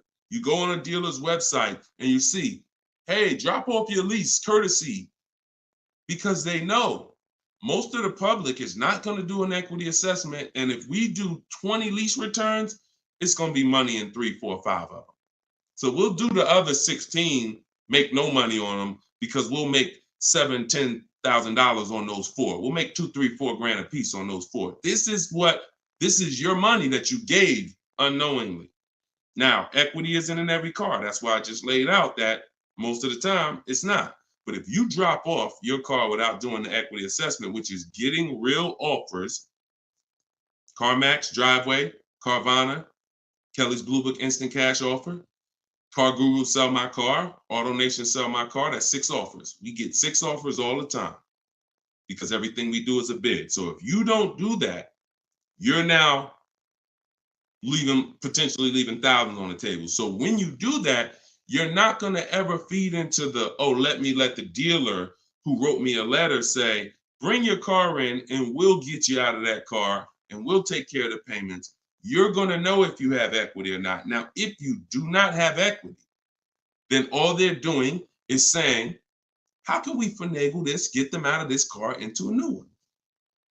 Move those payments over. Yeah, they got $6,000 worth of payments left, $3,000 worth of payments left. We're going to move that over to the new deal and we'll get them in a new car. So instead of leaving out, waiting, being patient, and now if you would have been patient, ended your lease and shopped the way I'm teaching you to shop, you'd have got a $500 a month lease deal, $400. But they'll get you out early because you're paying $650 right now. And they'll say, hey, come on in. They'll move the numbers around and they'll say, look, good news, we kept you at $650 and you get to get in another car. But the reason you're at $650 and not $5 is because you have thousands of dollars from your old lease that has now been built into that new lease. And this is how payment buyers lose. Payment buyers lose all the time like this. Hey, yo, what could you get me to on that car? How much that lease for a month? Oh, how much could you get me to on this car? Yeah, I could put like $3 grand down. Payment buyer, you lose because you don't really see the numbers. So you stick around, you use what I'm teaching you, you'll see the numbers and I can't reveal these things to you. I can only tell you they exist and give you the strategy. You don't believe it until you've seen it for yourself. All this stuff sounds good. If you've never used my stuff, this sounds good. You don't believe it yet. You hope it may work. Anyone who got my book, you're hoping this works. But once you use it, you're a believer. It's a difference. So we got, look, this is Tiffany. Tiffany wrote, she got the book. She sent me this the other day. She said, look at my deal. $44,820. I told you, everybody who has my book, I told you, email me your deals when you get your card. Look, $44,000 sticker. She got a $6,530 discount. And look, I'm not going to read everything she wrote because she's just praising the system. She's praising sitting there, negotiating from home, using the tools, winning. Saved more money on this new car, brand new car, than she's probably ever saved on any car. And she never had to go in a dealership to do it. Bids. So she was hoping this would work. She was on this show. If she got my book, she couldn't have been in my life more than a month. We just started the show. So she literally was hoping, all right, I'm going to use this, Deshone. But now it's not a matter of hoping. She knows. That's where you got to get. So all of this stuff I'm telling you, you got to prove it to yourself by the actions you take. And once you see how overpriced these deals have been that you've been considering, you'll understand, wow, I'm never going in a dealer to get my prices again. Never. And then that's when you know you've been transformed. Go ahead, Dolan, shoot the next one up.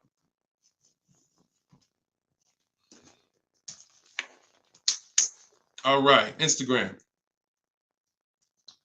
What's the best advice you can give to get the best deal on buying a car cash from a dealer? Forget how you're paying for it.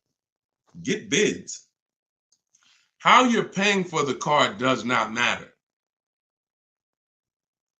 See, people will walk in. If you walk into an 80% dealer with cash in your pocket, you're going to lose.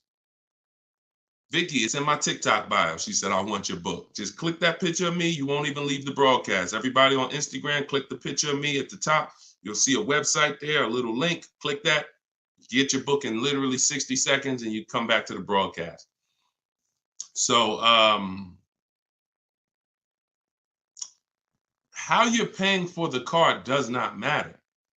So people walk in and say, yeah, look, I'm paying cash. What's the best price you could do on this car? If you're in an 80% dealer, you there's nothing you can do. They can knock off because they're so high, and the discounts they're going to give is so. The only way they're going to give you big discounts is if they start at very high. If they got $5,000 of market adjustments, then yeah, they could say, look, you got me down. Look, I gave you 4,000 off. And I don't give anybody 4,000 off. This is a popular car. They're still using they'll still tell you on, hey, it's not a lot of cars out there. They're still running with that story, because if you believe it, they won. I told you, the name of the game with car sales is not you winning, it's you thinking you won. So they'll throw stuff out and they'll make you think you won, and it's based on what you say. If you come in saying stuff like, man, you know what? I've been to 2 dealers. You're the first person that got this car. Okay, you're going to pay me more for that. I'm just telling you how the wolves think. I've been next to the wolves long enough to know how the wolves think. So everything you're saying is working against you and you don't even know it. Man, I need a car this week. You're going to pay more for that because you can't say no for long. Oh, I need shoot, man, I went to another dealer, man. They gave me this quote. That quote was so high. I was like, nah, I'm not buying from them. Okay. I'll be a little lower than them, but not much lower. So this is why in my system, you don't talk. I'm not teaching. Y'all never have heard me ever say on any of my videos, remember to say this when you're in the dealership. Remember to say this when you're talking to this person. Because that's a losing battle. Everybody that's been trying to teach you that has failed you because you can't win dealing with a trained salesperson that sells cars 5-6 days a week, negotiates 3-4 times, probably 10-15 times a week. So when you talk about what's the best advice for someone paying cash, the best advice is to realize how I'm paying for the car is not important. Who's going to sell me the car for the lowest price is what's important. If I'm buying a used car, who's going to sell me this used car for the lowest price? That's what's important.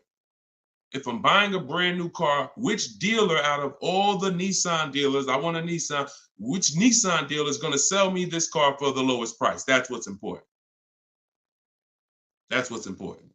Separate the transaction, separate the acquisition of the car. And then I would tell you the same thing if you were talking about monthly payments. Monthly payments is not important. What's a good monthly payment on this car that I want? Before you think about the loan that you're putting on the car, which is what you're talking about, which is why we separate our transactions. We get bids when we sell our car because we don't trade. We get bids when we're buying our cars. We get bids when we're getting our loans. Separately. See, car dealers have taught you to give them 3 transactions. You're going to buy a car, you're going to trade your car into us, and you're going to give us the loan. That's 3 transactions. There's money in each one of them. So any transaction that there's money in, we're bidding it out. So if you were like, hey, what's a good monthly payment on this car I'm looking for? I would be like, monthly payment is important. The loan isn't important. The dealer who's going to sell you the car for the lowest price, beat all their competition, give you the largest discount. That's what's important. Then you drop the money.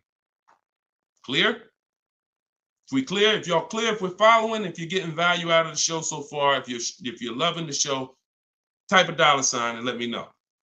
All right, Dolan, next question. If you're getting value, everybody following, type $ if you're following. Skinner, what's up, my man? Good to see you. Okay. All right, this is Miss Brooklyn. All right, I see you. Maxine, I see you. TikTok, Glenn Wright, I see you. All right. Hold on one second. Instagram went down for a second. I like to get them down here. All right, I see you, Simply Elegant NJ. Okay, so Miss Brooklyn on TikTok. May I ask, my lease got totaled. Is there any good in that? I have 4 months left on my lease. Not really. The only time it's good when the lease gets totaled is if you rolled a lot of negative equity into that lease to get out of it. So if I went from a finance and I had a bunch of, many of you, once you learn that, if not leasing has cost you money, and big money. I cannot downplay this. Big, huge money, thousands of dollars, probably $4 or $5 grand every single car. Plus, you're not driving the cars you could be driving. So on top of that, just the money you lose is $4 or $5 grand. Then the cars that you're not driving is you can't put a price on that. You're driving an older car versus somebody who's driving brand new cars that are under warranty. So, but many of you, once you find out that you bought into a lot of bad advice about leasing, you're like, and we've had those questions come on the stream very regularly. Deshone, should I wait? I know I need to lease now. I need to be leasing, but should I wait or should I just transition now? It's always transition now. There's no benefit of waiting. Once you know you're not keeping your car 8 years, you're not going to outlive the depreciation. I need to be moving into a lease now, into a better financial structure, better vehicle. So if you move, some of you, when that happens, you're going to have 3, 4, 7 grand of negative equity that you're moving over because you're a short-term person. That's the only benefit if the lease is total, because all that negative equity gets wiped out and you get to start fresh. Now, if you put money down on a lease, these are the risks of putting money down on leases, and you need to know them. If your car is totaled or stolen and not recovered, you don't get the money back. So it's very important to assess the risk. I talk about this in my book. I talk about everything in my book. There's nothing that I'm talking about on this show that's not in my step-by-step book. So in fact, everything I'm teaching you is out of my book. So when you look and say, all right, should I put money down? Then you assess your risk. How many vehicles have you had stolen in your life? If the answer is 0, then chances are you won't have a vehicle stolen. If you say, man, I've had 2, 3 vehicles stolen, then I wouldn't put money down. I wouldn't put a lot of money down because the odds of you getting another vehicle stolen seem to be high. And if your vehicle gets stolen and they don't find it and you put $5 grand down on your lease, you're not getting the money back. Now, the opposite, the other end is if the vehicle's totaled, like you experienced, Ms. Brooklyn. If the vehicle's totaled and you put $5 grand down, you don't get the money back. So you ask yourself, how easy is the vehicle to total? If you got a Honda Civic, a Toyota Corolla, small SUV, something that's easy to total, then I wouldn't be putting money down on that lease. I wouldn't put a lot of money down. I've had people put money down on SUVs and bigger sedans and bigger, S-classes. When I was at Mercedes, people would lease S-class for like $1,400 a month. They put money down to lower the payment. I've had people put 7, 8, 9, 10 grand down on a lease on an S-class because they know it's hard to total an S-class.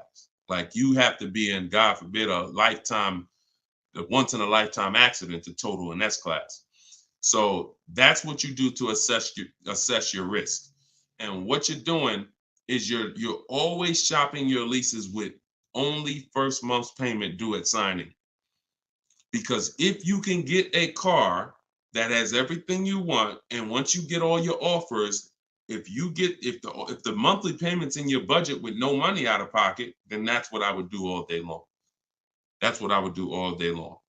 But sometimes people will get like a lease and it's a great deal. It's under 1.5%, but they're like, you know what? Payment is like $600.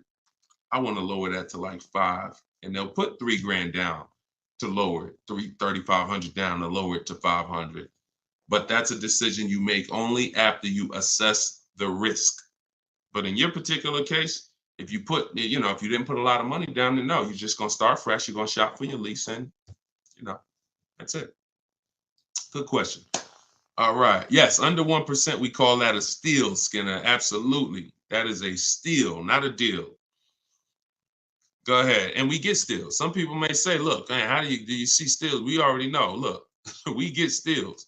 When you get bids, you'll see some steals depending on the lease program. Farina just got her Jeep Grand Cherokee, $66,000 Jeep Grand Cherokee, $579 a month. $579 a month. 0.88%. Sitting at home getting bids. All right. Go ahead. Next question, Dolan. Shoot it up. This is Byron on TikTok. How long should you wait to refinance after the purchase date? As soon as it makes sense. I don't know what your interest rate is, and I don't know how thoroughly you shop for your loan. If you use the bank bidding war, we're letting 15, 20 people run our credit within a 48-hour period. So it only is going to weigh on our score like as one hard inquiry. So if one hard inquiry would have lowered our score 10 points, those 15, 20 inquiries will lower our score the same 10 points when the window closes. So if you shop like that, then no, you're not going to refinance in a month because you shop the market so thoroughly, the potential for you saving in the short term is not going to be there. But if you didn't, then yeah, you might be looking now and see that there's people who can refinance you for a lower rate. But again, the reason I don't like doing that, if you just got the car, because now you're talking about, potential more hard inquiries. But what are you going to do? If you think you could get a lower interest rate refinancing, I go online, type in refinance car loan online and see, I think Lending Tree, Nerd Wallet, they have a couple resources that they recommend, and see if you can save money. I'm refinancing if I could save money, if I could drop, because look, on a $30,000 loan, if you got $30,000 that you owe, if you could drop your interest rate by 1 point, that's probably $1,000. So, I mean, if you're not taking the shopping of your interest and your loans, that's why we bid this out. In my book, not only, and I have a section when I send it, it's called the Bank Bidding War. So I haven't combined it into my book yet. But for those who are financing, I'm going to restructure the book. Again, another update coming of the book, because that's what we do. And I'm going to add the Bank Bidding War to the book. But I don't want you, if you go online and you see that you can refinance and you can drop your interest rate, then do it. But I always tell people, don't just take a long loan, because what they'll try to do is tell you and what you can fall for. Because if you just get hung up on the monthly payment, they'll tell you, well, if you take a 5-year or 6-year loan, refinance it to 6 years, your payment goes from $490 a month to $350, and you're like, okay, give me that. But if you've already been paying for a long, for a year, now you refinance for 6 years, now you got 7 years. So you want to look at the total amount. So here's the rule of thumb that I like to follow. You can use it if you want. You're free to do what you want, but I think it's a good rule. You refinance and you take the highest payment you could afford at the new low interest rate. So if you could afford the 500, no problem, then take the 500. That might be 4 years. If you could afford, don't go to the lowest payment. Go to the highest payment you could comfortably afford, because that's going to give you the shortest loan. And then, other than that, that's it. That's it. Go ahead, Dolan. Kevin from Instagram, what's going on? Does your credit score guarantee you a great deal? No, absolutely not. There's tons of people for the last 3 years. Strategy guarantees you a great deal. Strategy. We get below market deals. There's no one using what I'm teaching. There's no one using what's in my book that's following my strategies and that's not getting below market deals, because we see the market.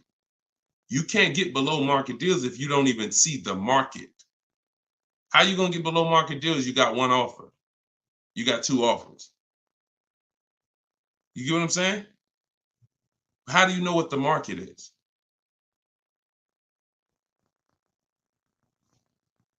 In order to get below market deals, you must have a strategy that allows you to see the market. See the market offers. See the widespread. Look at used cars and say, man, this is everything within 100 miles of me. Narrowed down, blah, blah, blah. I see the market. So, and there's people with not great credit that are going to use the strategies to buy at a below market price. So strategy is what gets you below market deals. You can have great credit all you want. You have no strategy, you will pay market value or higher. Because below market deals are reserved for the people who have the strategies to get them. Nothing to do with credit. Nothing to do with credit.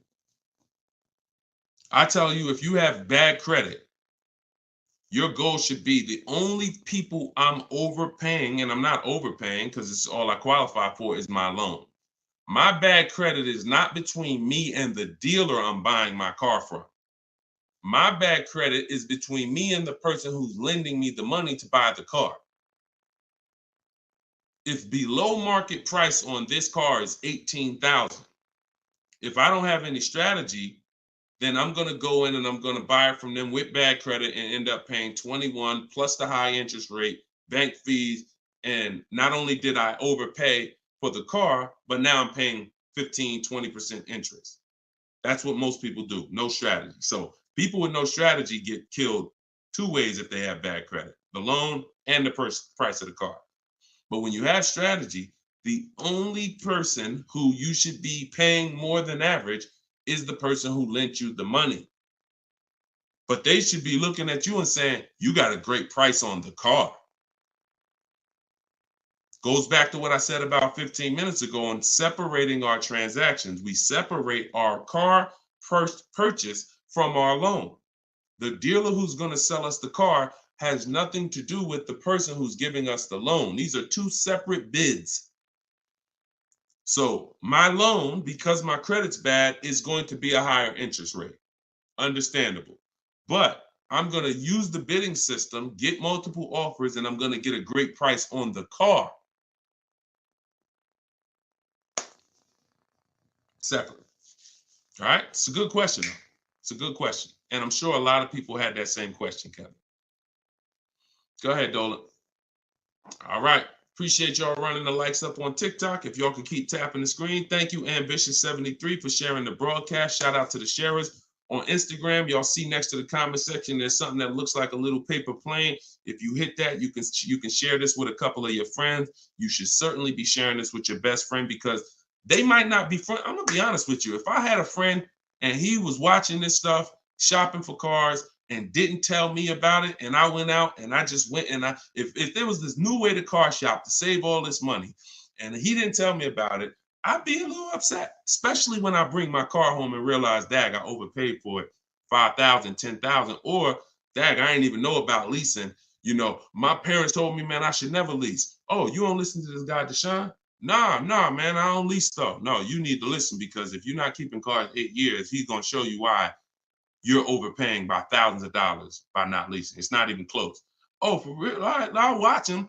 Then next thing you know, he's seeing me, but he bought a used car last year, or he bought a car that he's now in a finance with, and he's like, man, how long you been watching this guy? Man, I've been watching him for 2 years. You couldn't tag me in a video? You couldn't tag me how many people come on my stuff and say, Dad, I wish I would have saw this before I got my car. We're trying to prevent that. I don't want your friendships destroyed. Not only am I trying to save households financially, I'm trying to save friendships. All right, go ahead, Dolan. All right, we got the next one up. Jason, should you use MSRP minus dealer incentives to calculate the 1% rule or the MSRP without the incentive? Nope. MSRP. I showed y'all this the other day. I'm going to show y'all this again.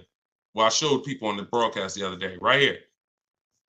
Just let me remove that question so everybody can see it. Just take that question down real quick, Dolan, so everybody can see this window sticker for me. All right. See right here? Total MSRP. That's what you use. That's what you use. So the reason why you're using the total MSRP is because once you use if you're on TikTok, you'll see it on the rebroadcast because we rebroadcast these shows throughout the day. Once you see the MSRP the percentage is what's going to change. based on the offer the dealer made you.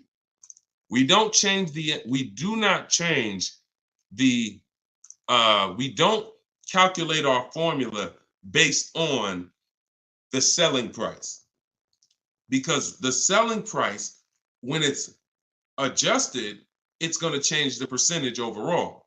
The selling price is what's going to dictate whether it's 1%, 1.4%, 1. So the selling price, once you take the monthly payment and divide it into the total MSRP, it's going to tell you, okay, who gave me the biggest discount? The lower the percentage, that's the dealer that gave the biggest discount. It's reflected in the percentage. So we don't have to adjust the MSRP. The selling price, if they took $15,000, look, they took a crazy amount of money off for Greg, $56,000 MSRP. He got a 0.9% lease. Matter of fact, let's look at Kimberly. Kimberly, she got a Maserati. She got a $91,000 vehicle. She ended up getting over 20 grand off. Over 20 grand off, getting bids, saving more money at home than everybody saving in dealers. Can't get these types of deals in dealers. So $86,000, then she got a $66,000 offer. So they were taking $20,000 off. And then the car that she ended up getting was this one. And look, when you see 1%, when you see a low, that means all that discount that they took off is reflected in the percentage, because the percentage is what you are paying relative to the MSRP. So no, always use the total MSRP like I just laid out. Okay, that's the formula. All right, go ahead, Dolan. Great questions today. We're getting great questions every day. I'm enjoying it. I'm enjoying it. TikTok, do you have to repurchase to get the book updates? No, you don't, Youssef. That's why it's a digital book. Example, Room went out of business a little while ago. Room used to be in our bids. When we sold our cars, the equity assessment, Room was in there. When we bought a used car, Room was in there. So they were in our bids for the marketplaces and for our selling our cars. They went out of business. I went right into the master file, updated it. That's why when you get your book, an email is sent to you with the master file. You don't want to ever lose that email. Even when you download the book to your computer or your phone, don't delete the email, because the email is what I update that will actually be what you refer to. So when you come back a year from now and you use it, you'll see, oh, shoot, this is different. Yeah, because we update this. So yeah, once you get it, that's why it's a digital book. That's why I didn't print it. And if I would have printed it, I could have, made more money probably, because I could have just said, hey, all right, y'all, a year from now I'm on here. Okay, so we had a lot of changes last year. This coming with our business, and now this new tool exists, and now this. So now this is Cars from Home Volume 2, and you can get it right now, but that's not the mission. So, but there is probably going to come a point where I'm not doing the 75% off anymore. I know that's our welcome offer. So, I mean, those of you who come on and look, $97, we've had people pay $97, not ask any questions, because if they use the book, they're not even asking any questions. If they use the book, it's like $97. I would have paid $900 if I knew what this book was going to do for me. So they're not hung up over $70-something difference. But I will at some point probably do away with the 75% off offer once we really launch and get enough books out there in the marketplace. So, but for now, you can get yours for 75% off in my TikTok bio and my Instagram bio. It's my new digital book, Cars from Home, 7 Steps to Saving Time, Money, and Avoiding Dealers. Here we are on Goodreads. Thank you to everybody who's reviewed the book. And if you haven't reviewed the book and you used it, please go to Goodreads and add to our 5-star reviews. I appreciate you. And then we have a comment in YouTube and Facebook in the comment section where you guys can get yours, or go to deshonsbook.com. Get your 75% off before the timer expires. You got 30 minutes. All right, go ahead, Dolan. Valerie on Facebook. In leasing cars, can I do personal modifications? Great question. I'm an amputee. I have to drive with my left foot, so I need a left gas foot accelerator installed in order for me to drive. Can I do that modification on a lease car? That's a great question. Anything that can be restored back to factory, then you can do it. Like if you are going to, now you tents, they don't require you take off tents because some people like, that's a serious question. Can I tent my car on a lease? Sure. They don't usually sweat tents. But things that really like are changing the makeup of the car like this, it depends on if this is removable or not. If it's removable, then of course. If it's not, and it's a permanent adjustment, then I would say no, because they're going to bill you for that. And so what I would do if I'm you is I would only be, if you're not keeping your cars 8 years, now the mission is still to beat depreciation. To beat depreciation. So you don't want to buy a car, especially you, because you're making a custom update that will lower the value of the car. So whatever car you buy, Valerie, let's say your car's value would have been like this, going down over a 3 or 4 or 5 year period. Because of this adjustment you're making, it's going to go like this.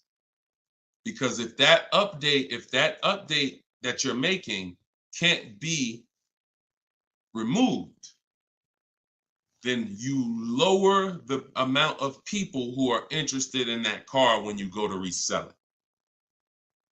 So what I would tell you, if you're not keeping cars 8 years, then you should only be buying pre-owned cars. That's going to be your smallest losses.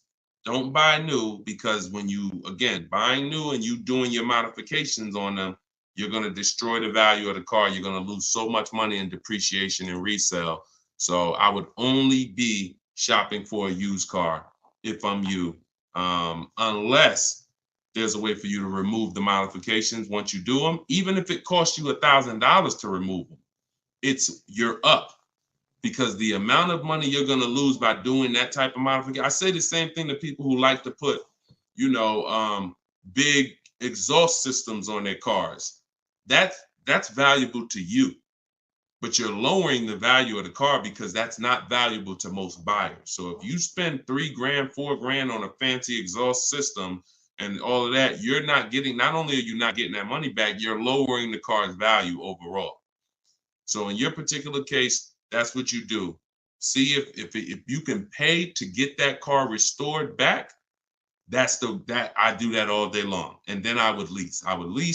And before I turn the lease in, I would pay the money to restore it back to stock. Okay, that's a couple options, and you choose what works for you. Okay, all right, good question. All right, trying to buy the book. Link to the site is not loading. Just go to deshonsbook.com. Deshonsbook.com. And you can spell my name out. You can open it in the browser. I'm not sure why we got a lot of people that go to TikTok and get their book. So I haven't heard that. But if you're having issues, then don't let small obstacles stop you. Just go to deshonsbook.com and get your 75% off. Okay, this one is from YouTube. Is it better to get a loan from a bank that you choose, or is it better to use dealerships banks? We get bids. So I created a process called the bank bidding war. Now, there's so much money in your loans. There's companies that want to give loans. They don't sell cars. So that should tell you something. If there's plenty of companies in this world that want to loan money, they don't sell cars, then that should tell you there's a lot of money in the loans. So what we're doing is we're doing a bidding war, because everything we do not shake hands with anybody without a bid on anything. I'm not giving my old car to you without a bid. I'm not getting a loan from you without you winning a bid. I'm not buying a new or used car from you without you winning a bid. So we're not doing the bidding process until after we find the dealer who's going to sell us the car. Once we find the dealer who's going to sell us the car, won the bid, one dealer who says, okay, I beat all my competition, now we're buying from them. We are going to lock up that car with a deposit, and we're going to go home and we're going to start the bidding war. So the bidding war is 3 rounds. It starts before we look for the car, because we want to see if there's any special interest rates. So if I'm shopping for a car, round 1 of the bank bidding war, this is also in my book. And as I said, when you get your book, you'll actually see I'm sending you 2 files. I'm sending you the book. I'm sending you the bank bidding war blueprint separately, because I haven't added it to my book yet. But Round one is to see if there's any special interest rates, because if the car I'm looking at has a 0% interest rate from the manufacturer, or 0.99% or 1.99%, everything else is eliminated. There's no reason for me to look anywhere else. Now we always have to see what the term is, because sometimes they'll say 0% for 36 months. That's not going to work for most people, because that loan is going to be too short. Payments would be too high. So we got to look at the term. But if we see they have 1.9% for 60 months, or 2.99% for 72 months, this is really going to, no bank or credit union is going to beat that. So that's round one. Now, most vehicles are not going to have that. So then we do what we just said. We're getting the bids. We're finding a dealer that's going to sell us the car for the lowest price, win the bid. Once we do that, we lock our car up with a deposit. We come home.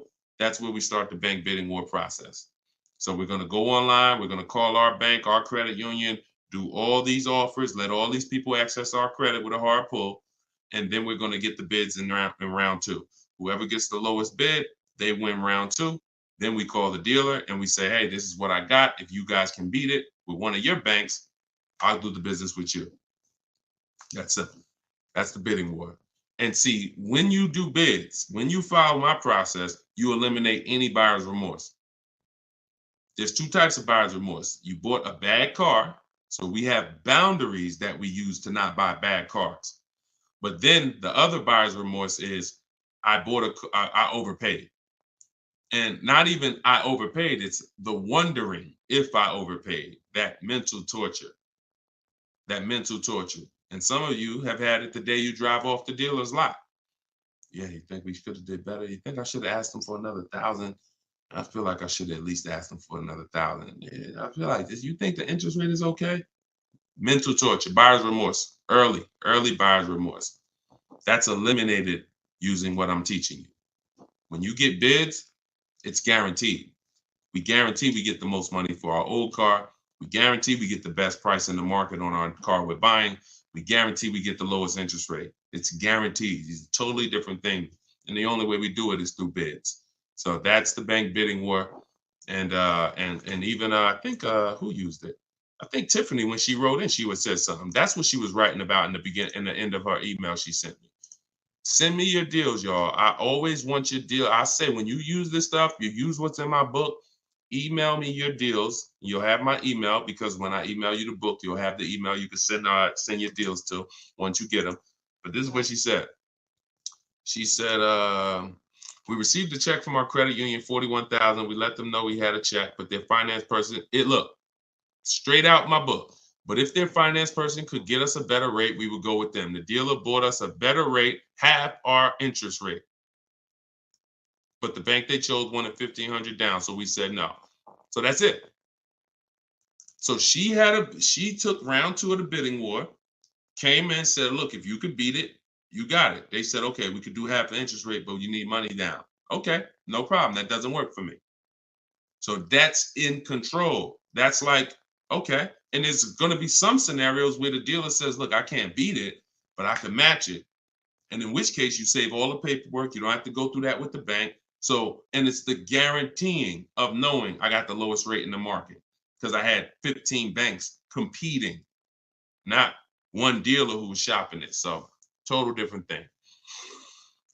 All right, y'all. I see we got a lot more questions. Shout out to the sharers. I see some new followers. If you haven't already, subscribe on YouTube. We got some new things coming for YouTube very soon. Some things that's going to help organize the show and help you reference things and see questions and break them down so you can actually reference your question. So YouTube is what allows us to do that. But we're live on all 4 platforms when we do the show. So whenever you see the banner above me, you know we are, we're replaying it. You can tell your friends about it, because some of you can't make the whole show. You got to go to work, or your friend, you can tell them any time of the day. We're usually rebroadcasting these shows, but the banner also will show when we're going to be live. So the good thing about it is, you see in the banner, we'll have the live shows so you can actually see when we're live and you can join us. So this has been our 12 p.m. show. Everything we taught today is out of my new digital book, Cars from Home, 7 Steps to Saving Time, Money, and Avoiding Dealers. You can get your copy for 75% off for 30 minutes. If you visited the website, the timer started. So once you visit, that timer started. Once it goes to 0, the price is $97, which is still a great price. But if you haven't been there yet, you can get your copy for $24 at 75% off in my TikTok bio, in my Instagram bio, or pinned in the YouTube and Facebook comments. And we'll put the banner back on here for those of you who are watching us on TV. You can just scan this with your mobile camera and you can get your 75% off. But great job. Listen, great questions today. Make sure you are sending me your success stories so I can bring them onto the show, just like Tiffany. If you haven't already, go to goodreads.com and you can post. We just got another review on goodreads.com. So add to our 5-star reviews. Tell us your story so that we can keep getting this message out and the people who want to learn strategy can keep getting it. All right. Always a pleasure. God bless y'all. I'll see y'all on the next stream.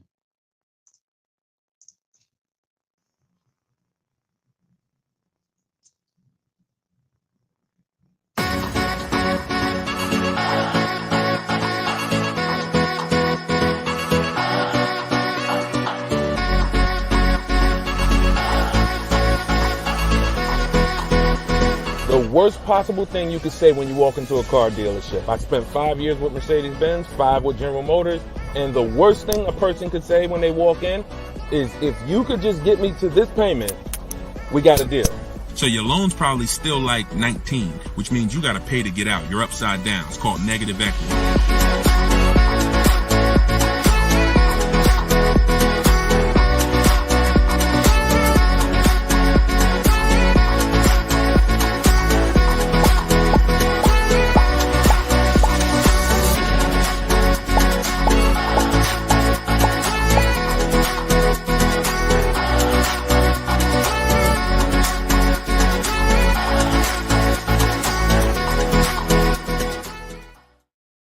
What's up, everybody? Welcome back to Car Shopping Questions and Answers. I'm your host, Deshone the Auto Advisor. This is episode 12, and we do these live shows to make sure that those who are committed to financial literacy get the insider strategies they need to get below market car deals. And the only way you're going to do that is by using strategy. So that is what we teach here. I am all about giving you the simple strategies you need to sit at home and let dealers bid for your business, let banks bid for your business, and let people bid for the cars that you're going to sell, not trade. And that's what we do here. So for those of you who don't know me, my name is Deshone the Auto Advisor. I spent 14 years in the car business. And since 2020, my mission has been to create smarter car shoppers, buyers, and owners. So if this is your first time ever seeing us on a broadcast, could you type the number 1? What's going on, Lisa Jane? Good to see you. I appreciate it. Hey, you're the best. I appreciate it. Listen, you keep using what I'm teaching, you're the best. I just love people who are committed to their money, because the wolves, the 80% of car salespeople who you deal with every day, and you don't know how to find the best car salespeople to deal with, those people are committed to their money. One thing about the wolves and the sharks is they are committed to making their 15, 20, 25, 30 grand a month, and they do not care who gets in the way. When you walk in, you're a casualty of war if you don't know what you're doing. So that's what we do here. So you guys can start typing your questions. I do have my man Dolan in the back moderating. He's going to bring your questions into the show. And if you're watching and you see the banners, that means this is a rebroadcast. But if you don't see the banners, we're live. And right now we're live. This is our Wednesday, 7 p.m. live stream. Okay, so once we get a couple questions, my man Dolan will bring the first one in. We'll get the show on the road. But the simple housekeeping, for those of you who don't know, I am the author of the new digital book, Cars from Home. We're rated 4.94 on Goodreads.com. Thank you to everyone who's reviewed the book and used it. I want you to email me your deals when you pick up your cars. See, what I want from you guys is to be excited about the deal. Right now, most of you are ashamed of your deals. So that's just a fact, because you wouldn't email. And I'm not in the business of telling people they got bad deals. But once you start using what I'm teaching you and you start getting bids and shopping the easy way, you'll love to share your car deals. You'll be sharing your car deals with anybody willing to listen. And that's what I want. Okay, so As part of our welcome launch, you can get your copy of Cars from Home, 7 Steps to Saving Time, Money, and Avoiding Dealerships. It's 75% off in my TikTok bio for 30 minutes, in my Instagram bio for 30 minutes, or if you're on YouTube or Facebook, you can click the comments we have pinned for you and you can get your copy for 75% off. You won't pay the normal $97. You'll get it for $24. So Dolan, if you could, matter of fact, I'll throw the banner up. Dolan, you could throw the first question up and let's get the show on the road. Okay, this one's from TikTok. Miss SPM Clark, how are you? Is it a good time or season to buy a vehicle? That's a great question. Is it a good time? And whenever you hear a question that you like, that y'all running the likes up on TikTok already. Shout out to everybody tapping the screen, running those likes up. I appreciate you all. That's a great question. Is this a good time or season to buy a vehicle? There's no bad time. I'm going to tell you why. What you're depending on is to be positioned to find a dealer who really wants to move a vehicle. Now, 80% of dealers are overpriced. I'm going to continue to say that. Now, the reason I know that is because since 2021, I've worked with 1,600 people in my coaching program and probably another 5,000, 6,000 that have my book already. I know the data. When we're looking at offers, 80% are overpriced. So you need to know that 80% of the dealers that you're dealing with, 80% of the dealers in this country, if you're driving down the highway, 80% of the dealers are overpriced. They don't all have the same prices. I know you may have been taught that, oh, every dealer is the same. They're all different. They're all competing against each other. So you now use that to your advantage.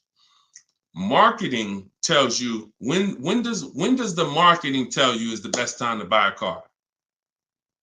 We got a good number of people on here already.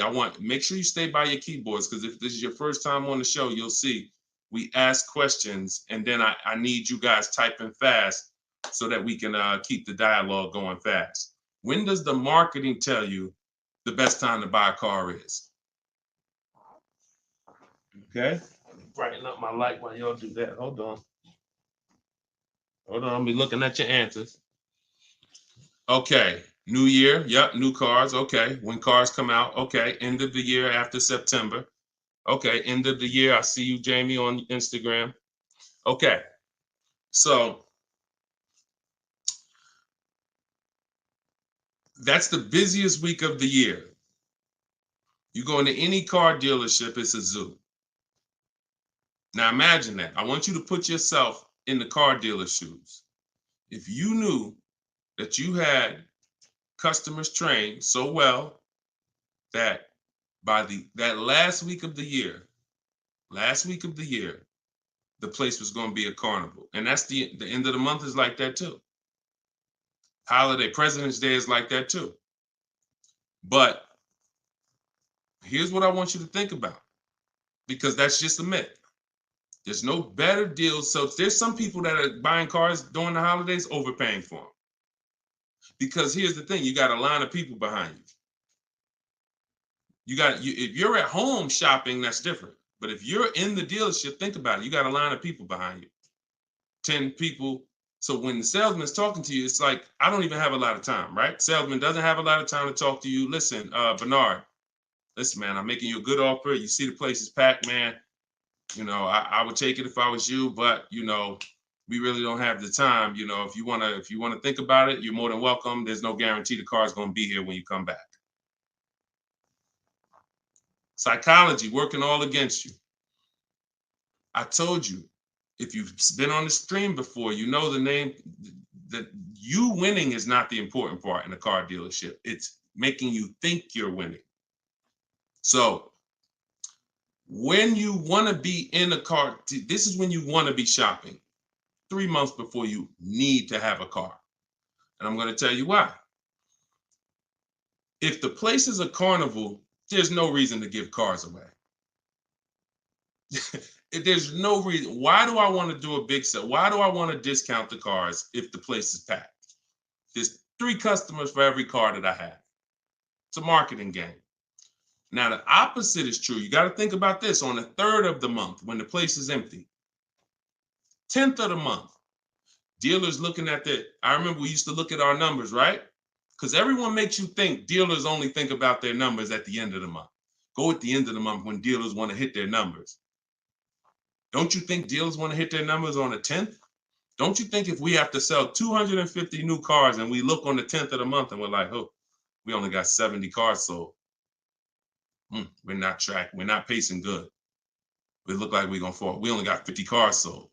Oh, this is a horrible month. Anybody who sends in an internet inquiry they're like, oh, look, we're behind.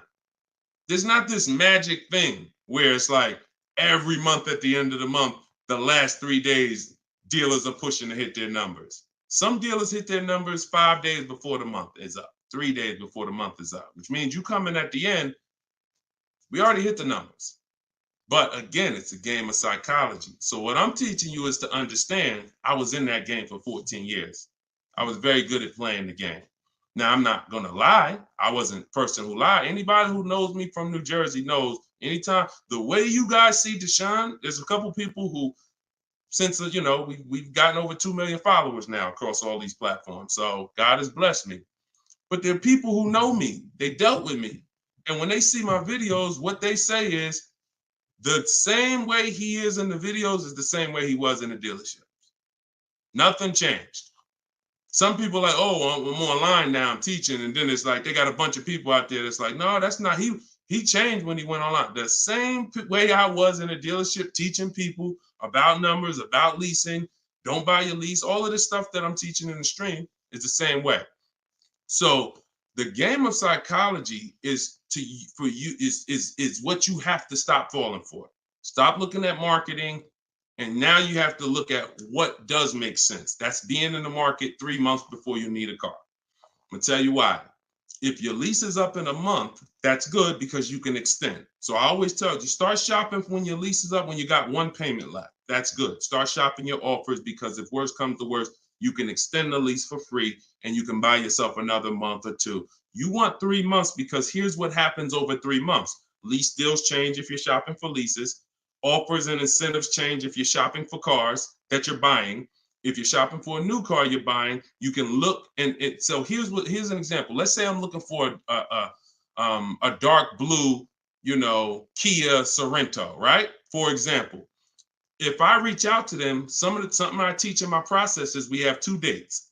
2 dates. Those of you who have my book know this. Some of you have seen it in my free social media videos. 2 dates. As soon as date, no later than date. As soon as date is the soonest you can say yes to an offer. That's the soonest you should be looking at offers. You shouldn't be looking at offers if you can't say yes to it yet. Wasting time. Then the second date is the no later than date. That's our deadline.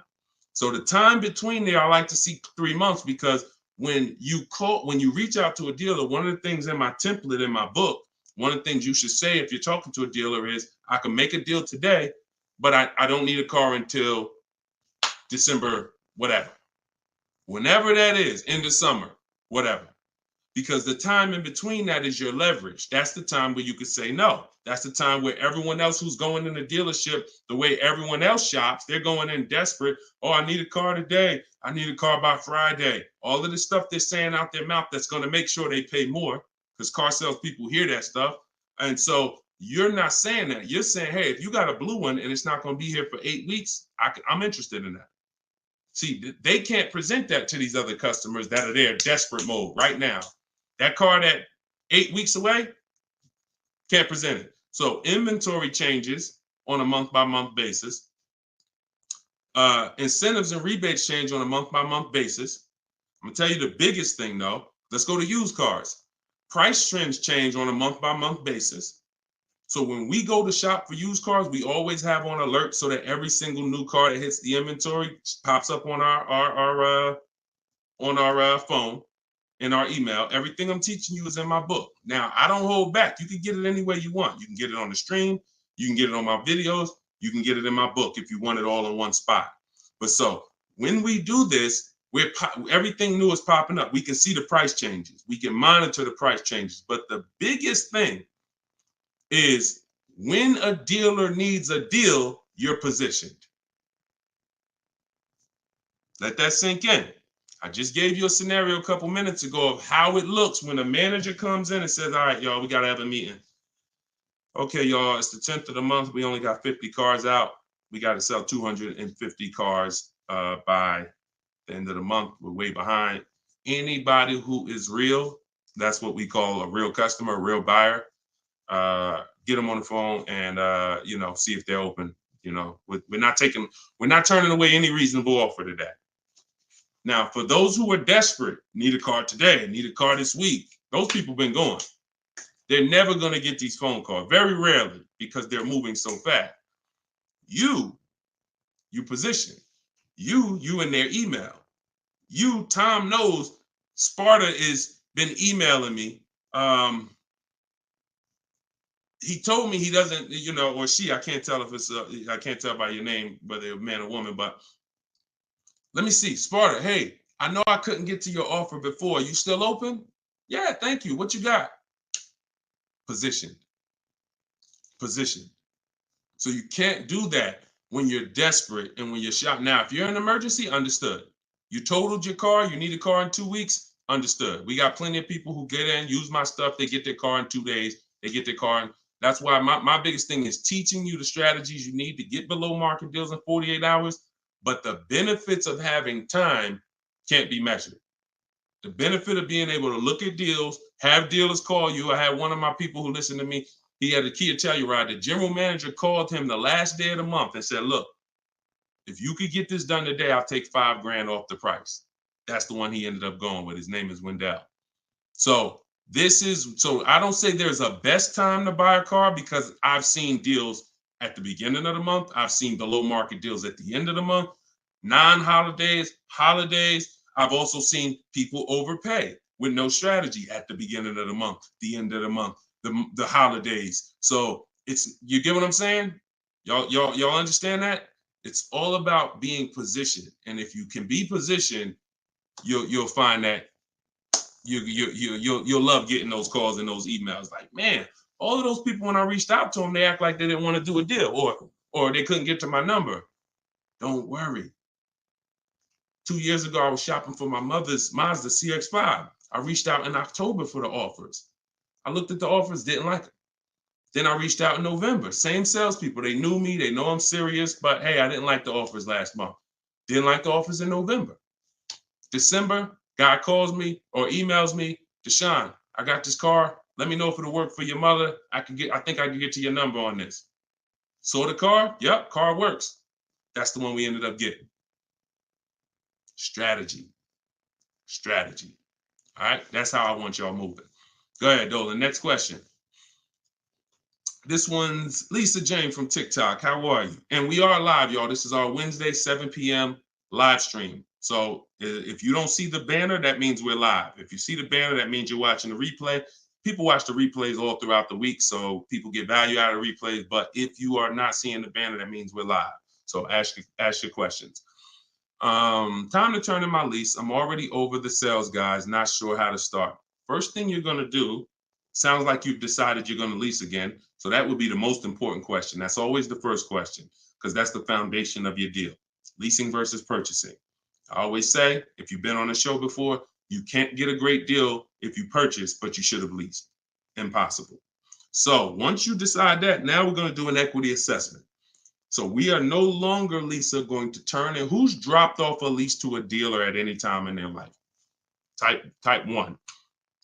You had a lease, you've just dropped it off or returned it to the dealer. And what you're going to see now is you're getting a lot of dealers that say, we're a lease return center. Bring your lease in. We'll ground your lease for you. Even sometimes it's not even their brand. They sell Hondas and they'll say, hey, bring any lease and we'll return it. The reason they're doing that is because they're going to do an equity assessment. So the reason why right after you decide whether you're leasing or buying, that's my process is 7 steps. That's why my book is called Cars from Home, 7 Steps to Saving Time, Money, and Avoiding Dealerships. Step 7 is delivery. That's the end. But the first step is lease versus buy, 8-year rule. Second step is equity assessment because you need to understand that every time you give your car to a dealership, either dropping it off on lease or you trade, they're assessing your equity. They're assessing the position of what the vehicle is worth on the market. We do that. We never let the dealer do that before we do that. And the only way we do that, we don't use Blue Book, we don't use Black Book, we don't use any algorithm sites. We have a huge advantage with cars we don't have with houses. That's we could get offers. We can get real offers. Imagine being able to, at any time, if you're a homeowner, literally get no obligation offers on your home. You could just put your home, you could just go to buyers and say, here, this is the kind of house I got, and you could get multiple offers. Hey, I'll pay this for it, I'll pay this for it, I'll pay this for it. That'd be amazing, but you can't. So all they have with homes is algorithms, Zillow, Zestimates, and all of that. With cars, we can get real offers from the people who compete to buy cars. And this is our first step before we budget, before we think about what car we want, before shopping, we are doing an equity assessment. So what that looks like, Jane, is Lisa, is you're going to call your leasing company and you're going to get the payoff. There's two types of payoffs, a customer payoff, a dealer payoff. Depending on the brand, sometimes they're the same, sometimes they're different. Sometimes the dealers don't have to pay taxes. And so it depends. There's no hard rule, but you're going to get the customer payoff. Customer payoff, then you're going to ask them if you, that step is the same for everyone, whether you own a car, you lease a car, doesn't matter. Only people who don't have to do that is if you have a paid off car. You skip that step and you go right to the next step. But if you have a lease, you're going to ask an additional question. Do I have a third party restriction? If you don't have a third party restriction, you can sell to the highest online bidder. The bidders that we're going to get, if you own your car outright, you can sell to the highest online bidder.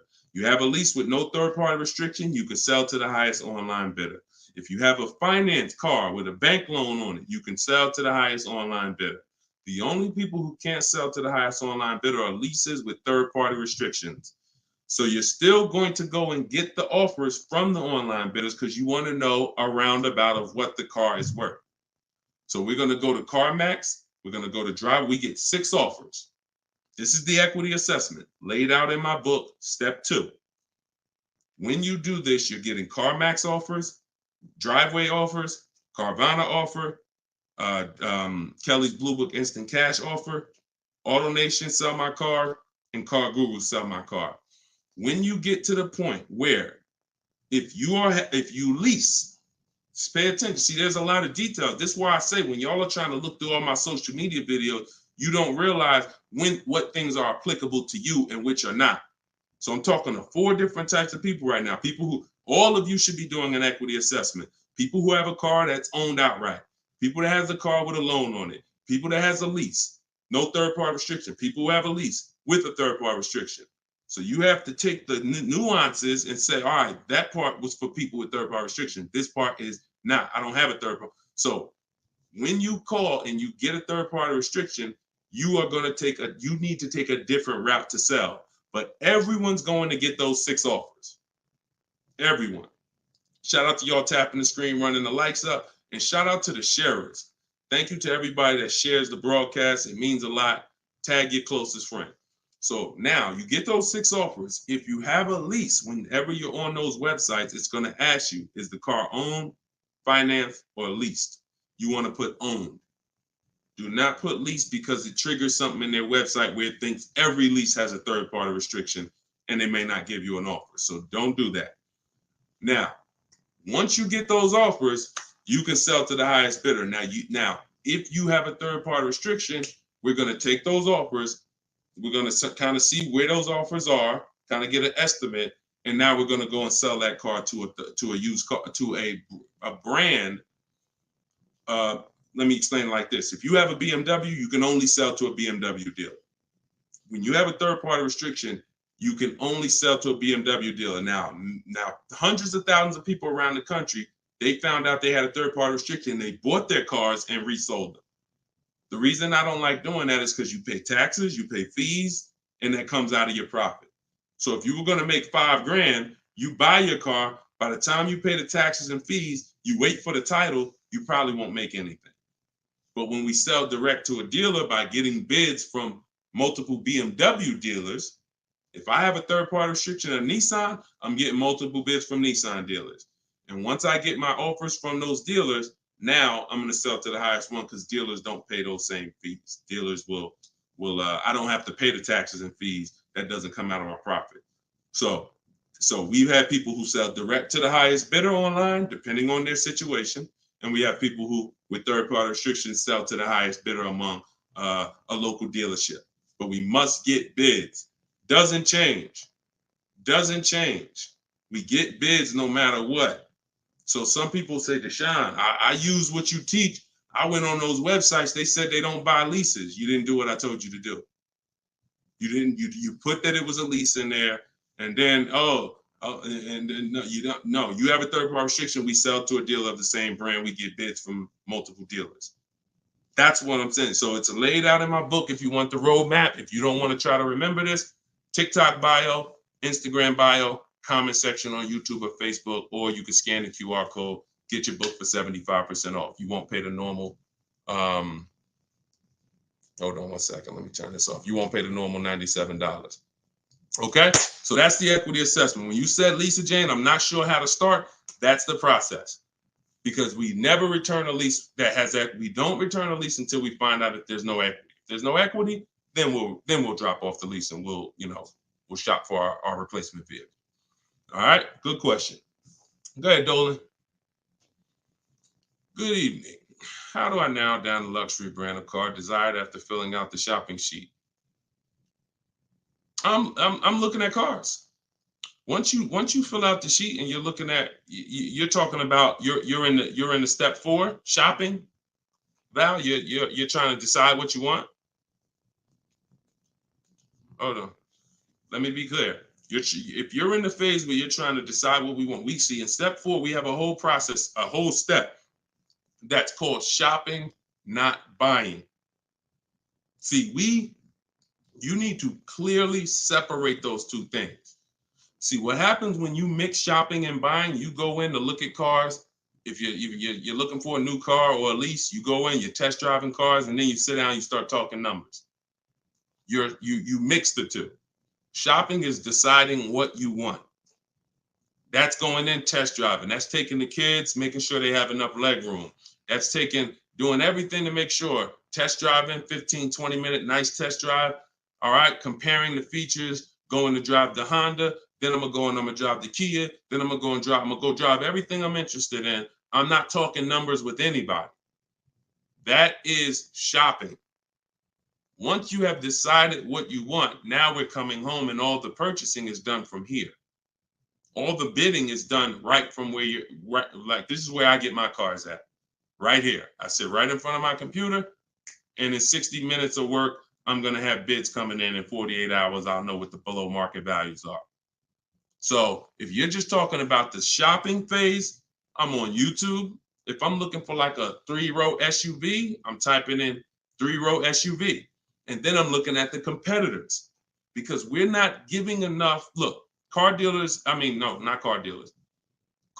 manufacturers do a horrible job of marketing. Horrible. There's 40-something companies that make cars that spend millions of dollars to try to get you to come see them at least. And so that's the reason why you notice when you have a car, they're reaching out to you before the car's paid off, before the lease is up, because they know once you get to the end, you're more likely to shop. That's why they try to keep you, we were reaching out to people with Mercedes 6 months before their lease was up. 9 months. Hey, Mr. Jones, if I could get you out early, would you consider it now? Hey, good news, Mr. Jones. Hey, I might be able to get you into a new Mercedes and keep your payment right around where you are, right around where you're at now. Is that something that sounds good? Okay, when can you come in? All right, not till this weekend, but you're going to have to lower the payment. This payment kind of high. Listen, Mr. Jones, look, we have several options. You're a loyal customer. You've been with Mercedes for a long time. Anytime you listen, I promise you, me and my manager will work hard to make sure you get a number that works for you. But the first thing we want to do is pick a car. We got a lot of nice new models.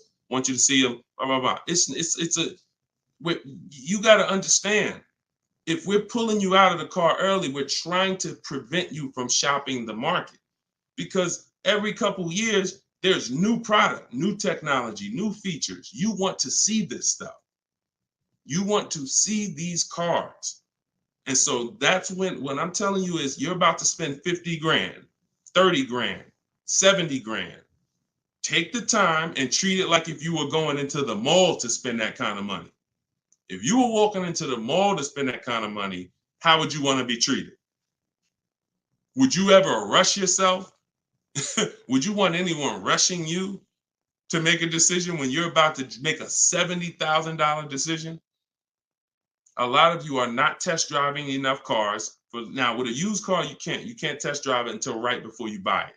So because every used car drives different. But for those of you leasing and getting new cars, purchasing them, you should be test driving everything that's in the category of a car you want. Everything. Test driving and then narrowing it down. This is how people end up getting a car, and in 3 months they're like, hey, I don't really like the car. It's not as comfortable as I thought. You didn't test drive it. You did a short, quick test drive. So don't rob yourself of the shopping experience. We don't. That's why I have a whole step that is only devoted to shopping. And then what you do, Val, is you put it into Google and you type in the year and you type in initial quality. That's going to tell you on that first page what the ratings say. Listen, don't ask your neighbor what they think of the new car. They might love it, but there's 10,000 other people in the country that have that same car. You need to know what is the data saying about that. 10% of those people might be dealing with electrical issues. That's going to show in that initial quality scan on Google. Then you look and you Google reliability. So initial quality's first 90 days, reliability's first 3 years. Everyone who's leasing needs to be typing those two things in. Initial quality, skim the articles, look for any red flags, then do the same thing for reliability. Those of you who are purchasing, you should be doing longevity. And that's going to tell you if the car has transmission problems later on. That's going to tell you what the engine is rated to do. These are 5-minute exercises that will save you from getting a Maserati that's in the shop every 3 months. So that's the shopping process, Val. And don't cheat yourself of it. Don't shortcut it. Take as much time as you need in that part of the process. Because once you decide what you want, getting offers is quick. If you're doing it my way, getting offers is literally 60 minutes. So don't rob yourself of shopping. All right, good question. Go ahead, Dolan. One thing I will not do is sign anything to test drive. If anybody ever, keep that question up. If anybody ever makes you sign something to test drive, first of all, and I have a particular way I set up a test drive. In my book, I teach you how to call a dealer, ask for the most experienced salesperson, the guy everybody loves, the person everybody loves, and you set up the test drive with that person. You set up a random test drive or you walk into, you don't know who you're going to get. You might get Lou Ricardo. He only been there for 2 months. He made $10,000 last month. He hungry. He feeling like he could do no wrong. Even when he lies, he's not going to get caught. And that's the guy you're dealing with. You got to set up everything is a system. Nothing is left to chance when you're following my process. And no one who's experienced like that would ever require you to sign something before you test drive it. Driver's license, I have your information. I have your email. Okay, that's what we need. All this other stuff is just a trick to lock you in. It's ridiculous. Okay. All right. This one's from YouTube. Deshone, I got equity now at the end of my lease, but I got a third-party restriction. How can I sell it to a dealer without buying a new one? Separate the transactions. When Dave came in, Dave was the first person who used this strategy back in 2021. And he joined me because he said, look, I had a BMW. As soon as I found out how to get around this, that made me like $1,500 to $2,000 more because I had the third-party restriction. You call, we speak to used car managers, and you're going to get bids from used car managers. Hey, I got a car. I'm looking to sell it. I have a specific script in my book, but hey, I'm looking to sell it. And, can I give you some information about it? And you give me an offer. And we want to get at least 3 offers. It's a relatively new car, 2-3 years old, and that's it. You're having conversations and you're getting offers. These guys, their job is to buy cars. So, but that's independent of who you're getting the car from. So if I talk to a guy and he was like, look, I like the car, I can pay you this for it, I'm going to tell him, look, okay, I'm about to shop for my new car. I'm looking to have that deal done in a couple weeks. And as soon as I make that deal and schedule the delivery, I'll call you and I'll drop off this car to you.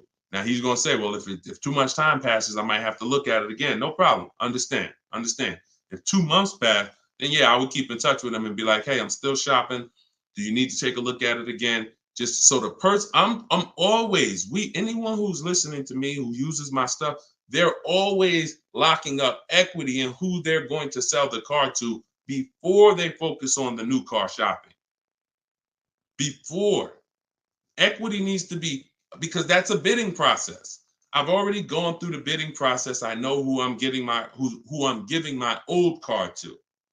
Now I'm on to my next car. I'm on to the replacement car. I'm on to the loan that's separate. But this needs to be locked up first, because what will happen is you've been taught, don't tell the dealer about your trade till the end. Let me tell you how horrible, who's heard that advice? And I'm gonna tell you why that's the worst advice about getting money for your trade-in you could have ever listened to. Hopefully you never listened to it, but who's heard, don't tell the dealer about you that you have a trade until the end? Who's heard that? Okay, Adri said, I've heard that. Okay, who's heard that? Okay, SS, I see you on YouTube, me. Okay. This is a widespread thing. If you go on any of the negotiators' websites or whatever, or you see social media videos, they'll tell you, I'm gonna tell you why that's horrible. Because they're teaching you to shop a way where you are gonna negotiate your way to a deal. You're not sitting at home bidding. And then, so you're spending this time, and now you get the dealer to a price that you're comfortable with. All right, I like this price. Now they're telling you spring the trade on them. So what happens when the dealer doesn't give you what you think the trade is worth? What happens? Because if a dealer gave you a great price on and you don't know that because you don't have enough offers, I'm gonna continue to emphasize that. You don't know you have a great price unless you have 4 or 5 other offers to compare them to. I have a great price from you. But so now dealer says, look, I know you think your car's worth 18, but I can only pay 16. That it's max is 16. Now you're like, all right, well, listen, I'm out. Okay. Who lost there? SS, I know you walk away. I know. You lost. You just sat there and negotiated hours only to get up and walk away with no car. See, I don't know about you guys, but I'm really interested in the people who your money's just as important as your time. Time is just as important as your money. No one's going to waste my time. And I want you to have strategies where no one can waste your time. Because while you're sitting there for 2 hours and getting up to walk away, the salesman's like, okay, listen, they don't know their car's not worth 16, but whatever. Somebody else is going to buy this car. So you're going to go and do that same thing again with some other dealer. 2 hours, 2 hours, 2 hours.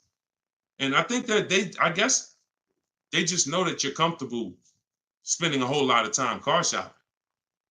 But you don't do that. The only time you're ever going to reveal that you have a car that you might bring to the transaction is when you know you already have offers. So I don't mind once a dealer wins the bid saying, well, look, I do have this old car. I already agreed to sell it to this dealer from Kelly's Blue Book Instant Cash Offer. But if you could match it or beat it, I'll give you the car. That's different. Because you're not going to stop my deal. When you do it like that, no one stops your deal. No, you know what? Hey, that dealer that's paying you that's a good offer.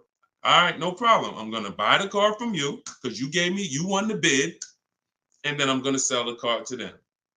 And if by chance they say, you know what, that is a car I could, my used car manager says he can match that. Great, here you go. But this getting up and walking away, driving to a dealership only to find out I got to the dealership, they told me they had $4,000 in fees made up that they put. I just got up and walked away. You wasted 2 hours of your life that you can't get back, and you still need the car shop. So what you're going to find using what I teach, you'll never waste your time. You'll never waste your time. My time's just as important, man. I got 2 kids. I got a lovely wife. I want to spend time with them and people I love. not in car dealerships walking out. That's just me. If you like me, then we're gonna love working together. So go ahead, Dolan.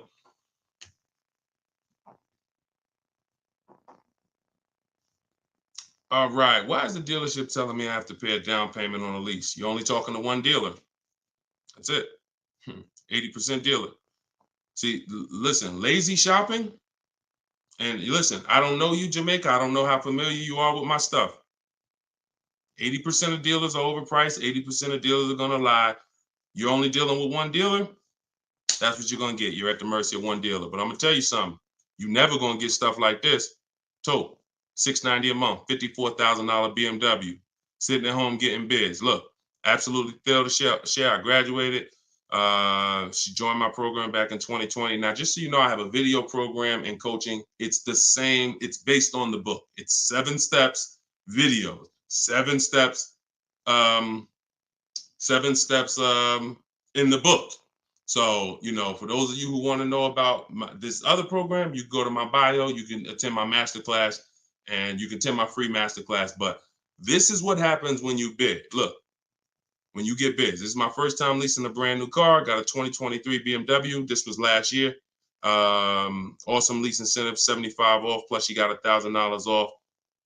Look, Greg, 527. Look, monthly payment, 527. You don't see down payments here. Look, Danielle, $550 a month with first payment down. That's it. Included maintenance, gap insurance, all the fees. Look, we could do this all day long. This was Bonita in the middle of the pandemic. Middle of the pandemic, while people were paying $5 grand and 10 grand over sticker for Telluride. Look, I got my got my dream vehicle, 2023 Kia Telluride. Got that in December 2022. Bids, 600 down, 600 a month. That was a 1.25 lease. I remember when she got it. And I always show that because people were out there, oh, there's no deal. People have been saying that for years. People have been saying that to me for years. Deshone, there's no deals out here. Somebody probably wrote that in the comments. I'm sure that's one of the questions. Sean, it seems like it's no deals out here. And listen, no strategy, no deals. Strategy, great deals.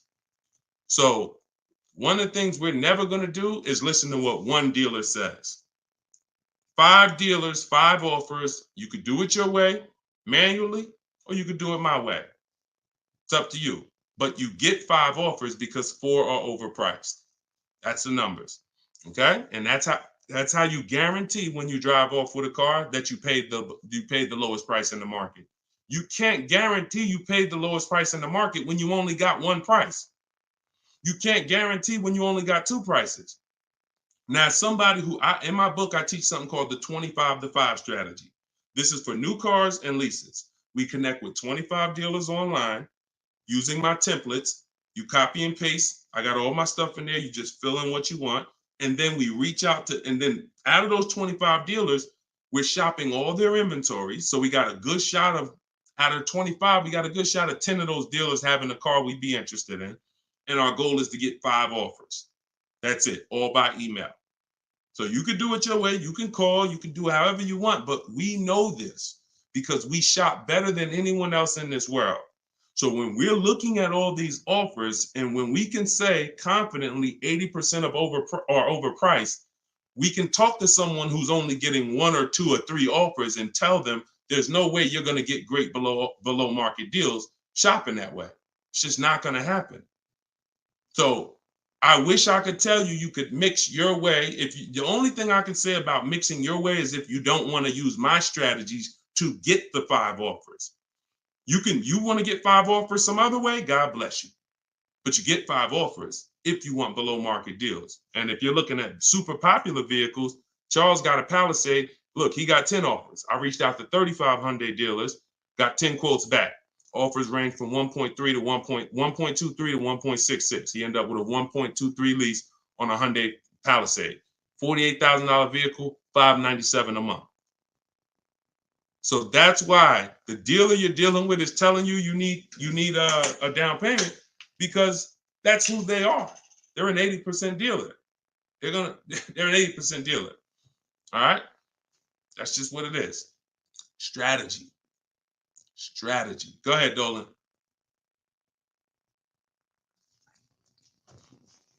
All right. TikTok. Miss Brooklyn. How much is a good price under MSRP? It's going to be different for each car. It's going to be different for each car. There's no way for you to know this. No way for you to know this. Look, Eddie got a Toyota. He got $2,086 under MSRP.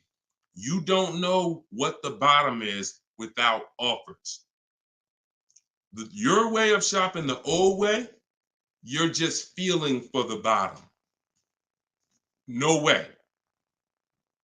And I'm showing you all of this so you know. Look, Kimberly got $20,000 off of Maserati a little while ago.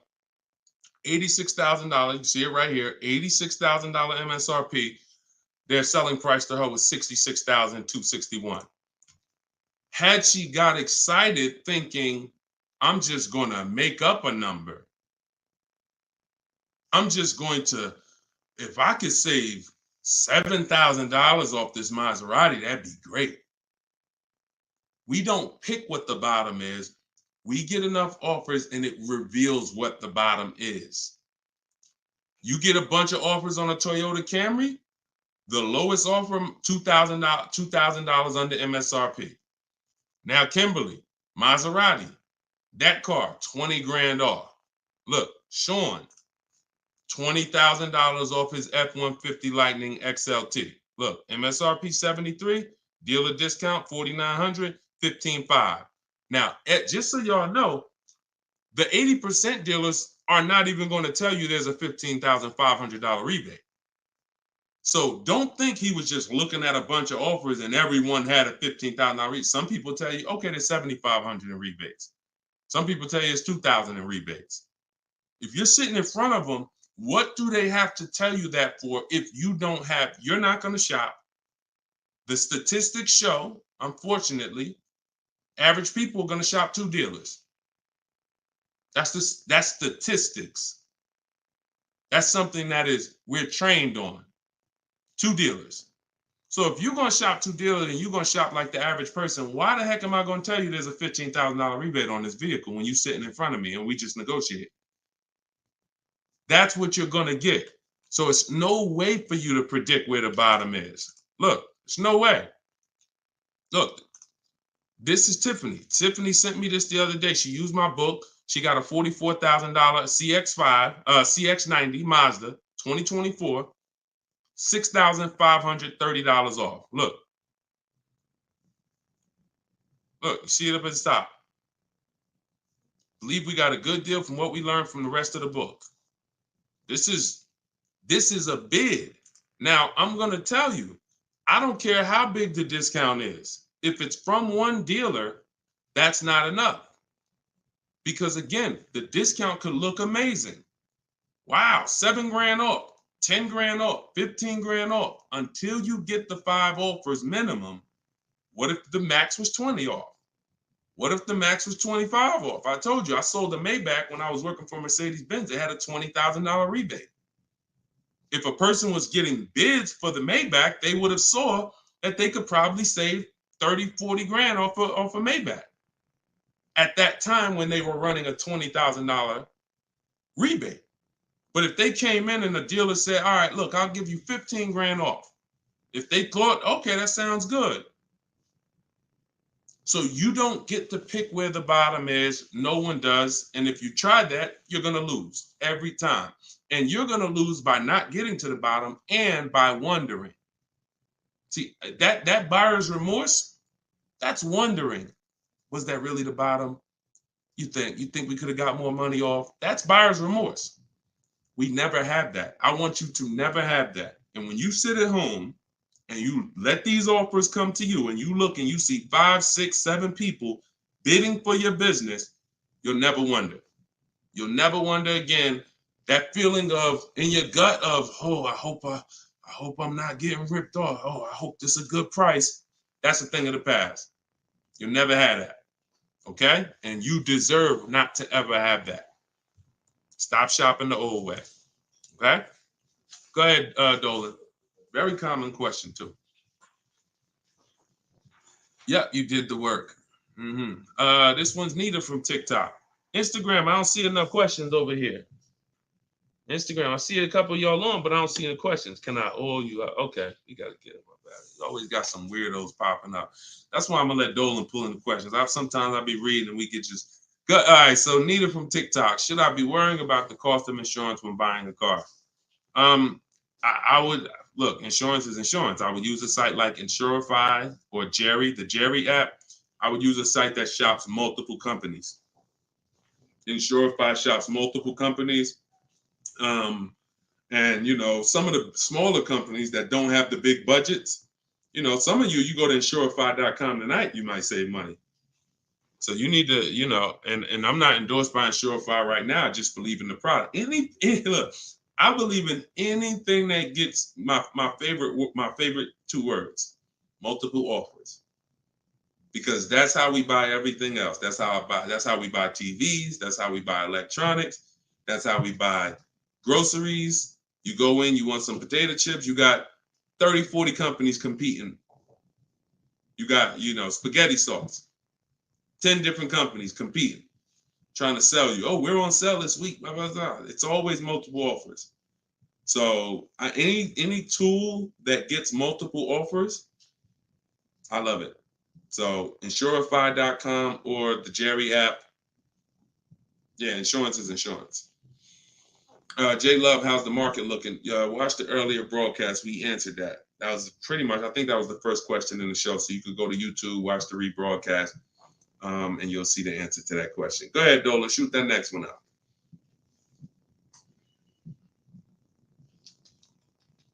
Okay, what is a third-party offers? What is a third-party restriction? Third-party restriction is a restriction in your lease contract that says you cannot sell direct to a used car buyer other than a dealership of the same brand. So we get bids from Carvana, CarMax, Driveway, Kelly's Blue Book Instant Cash Offer, Car Gurus, and AutoNation. 3 of those offers are from local dealers. 3 of those offers are from online car buyers. And they cut a check same day. Simple process. They compete. Third-party restriction means you can't sell direct to them. You would have to buy the car and resell it. We don't do that. We sell to a dealer of the same brand. We get bids from a dealer of the same brand. So that's what a third-party restriction is, and that's how we handle those. All right. Go ahead, Dolan. Everything I'm teaching for those who just came on is in my new digital book. It's called Car Shopping. Well, it used to be called Car Shopping for people that hate car shopping. Now it's just Cars from Home. 7 steps to saving time, money, and avoiding dealerships. So for those of you who want the same results that you're seeing from all these people, if you want those below market deals to be your below market deals, and you get the roadmap, you get the guide, it's a step-by-step blueprint. First step is, because many of you don't know the 7 steps. Those of you who have the book, you know it. First step is the most important question. How many years are you keeping the car? That's the 8-year rule. That's going to help you decide whether you need to buy or shop for a great lease deal. Second step is the equity assessment. Third step is deal structure, and it's deal-focused budgeting. We don't just budget. Budgeting is whatever it is, I'll just budget and I'll see what I could afford. No, we budget for a deal. You need to know what a deal. When I'm budgeting for a lease, I'm budgeting to see if the lease is great, this is what it should cost. If I'm budgeting for a purchase, I'm budgeting, this is how much a great deal should be. I'm coming up with my max offers way before I ever go look at cars. So that's day 3. That's step 3, deal structure. Step 4 is shopping, not buying. Step 5 is multiple offers. That's when we're in the market. Step 6 is paperwork and protection. Step 7 is delivery. 7-step process. So everything is in there step by step. You can get your copy for 75% off as part of our book launch. It's in my TikTok bio, in my Instagram bio, or if you're on Facebook or YouTube, it's in the comment section, or you can scan the QR code on the screen. If you're watching us on TV, you can scan that QR code with your camera to get your copy. Be in your inbox in 5 minutes. Okay, this is Wes from Facebook. How do you feel about vehicles that are well over MSRP? Don't. See, I mean, if you guys can't see that you need help, because the language you're using is really desperate language.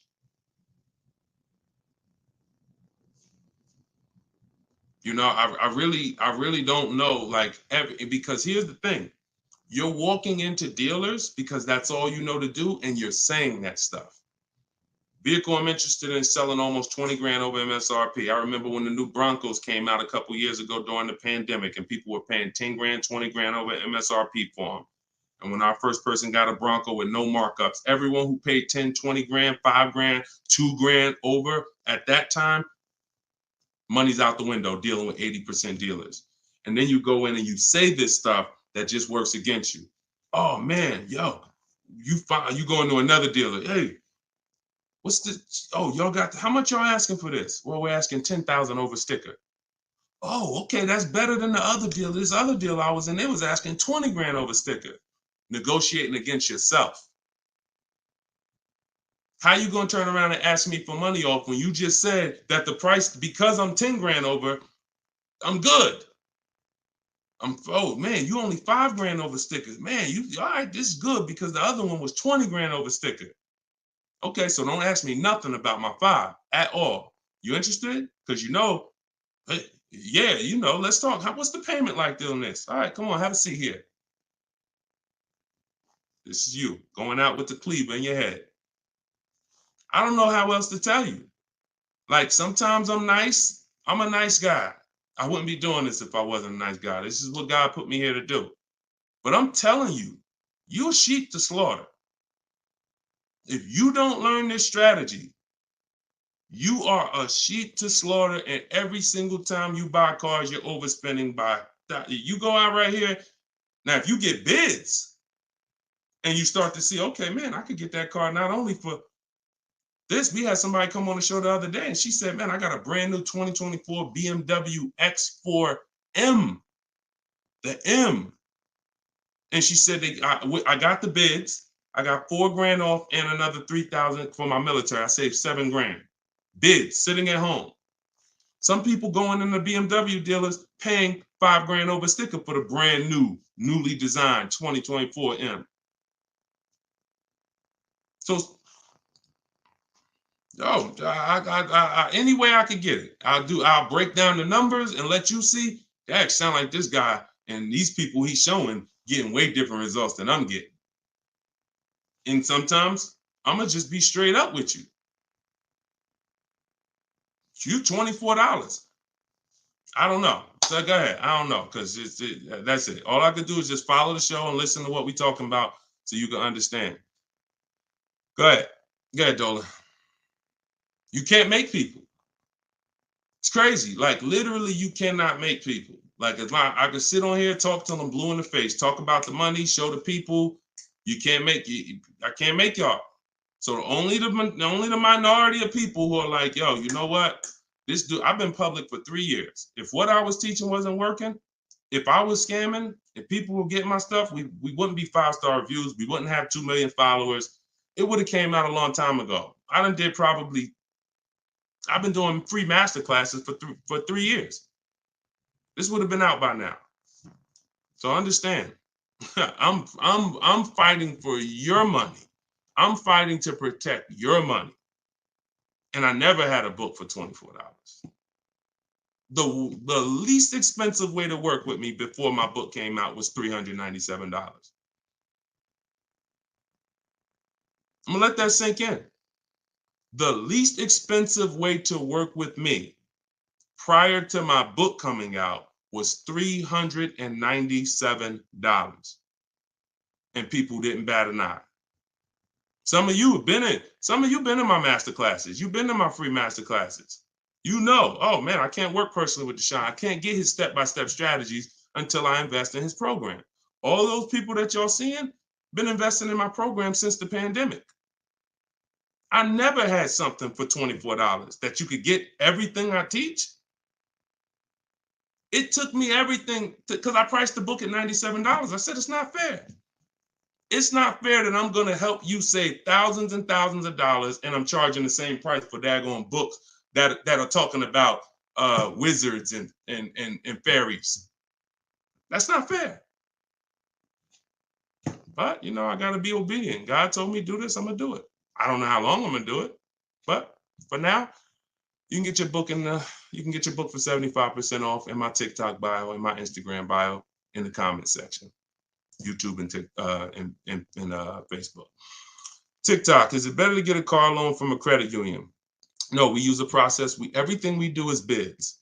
So if you're new to this, we use a process called the bank bidding war, where it's 3 rounds. So before we look for a car, if I'm looking at a Honda, first thing I'm going to do is see, does the Honda I'm looking for have any special interest rates? 0%, 0.99%, 1.99%. That's going to eliminate my needing to shop for any bank loans, because a special subvented interest rate is like a finance rebate. They're giving you rebates in the form of financing. So no one can compete with that. So once I do round 1, if there's no special interest rates, now we start getting our bids for the car. Or if I'm looking for a used car, we start, shopping the marketplaces, narrowing it down to the ones that are going to be the best value. And then once we see who wins the bid, we find our car, we lock up that car, and then we go and we start round 2 of the bank bidding war, which is going to be our credit union, our banks, online lenders, going online and letting everyone access our credit with a hard pull. Because if you do this right, this weighs on your credit just like one hard inquiry. So if one hard inquiry drops your score 10 points, you could have 20 hard inquiries in this 48-hour period, and it's going to drop at the same 10 points. So we do that, and whoever gets the best rate, whoever makes us the best offer from round 2, then we call the dealership and we give them an opportunity to beat it, and that's round 3. The dealers have 7, 10, 15 banks. Any of their banks can beat it. That's the bank bidding war. Everything we do is a bid. There's no price assurance shopping the old way. Not only are you overpaying, even if you get a good deal, you're going to question it because you don't have enough offers to compare it to. Once you have enough offers, I had 10 banks compete for my business. I know I got the best rate. We need to know. That's the name of the game. Price assurance, guarantees. These are words that you haven't had in your car buying experience. I'm guaranteeing. If I ask any of these people here that I showed you, Tiffany with the Mazda earlier, Sean with the $20,000 off his F-150, Charles with his Palisade lease. If I asked any of these people, if you said, hey, look, are you willing to bet me $500 that there was no better offer in the market that you could have got, they'll all take the bet. I'll take the bet. But if I asked you, and I took listen, what's the last car you bought? Okay, are you willing to bet $500 that there wasn't any lower offer in the market for that same car? Would you take the bet?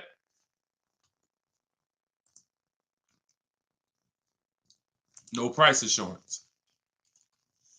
No price assurance.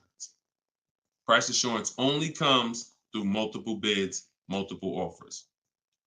All right. All right, y'all. I think we're going to wrap. Thank you, Nita. I'm glad you enjoyed that. We've been on for about an hour. This is our 7 p.m. show.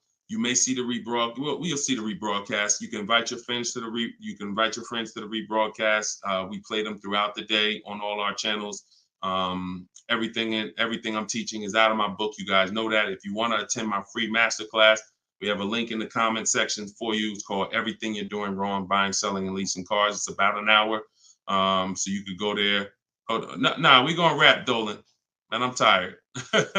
I'm tired, man. We'll wrap an hour and 2 minutes, man. Everybody can come back, join us on another live show because we got tons of questions. We could never get through all the questions. Once the stream starts heating up, we can't get through all the questions. So if you want to attend my free masterclass, it's a link in the comments, or if you're on Instagram, there's a link in my bio. You can attend. It's an hour long, and then we do Q&A after.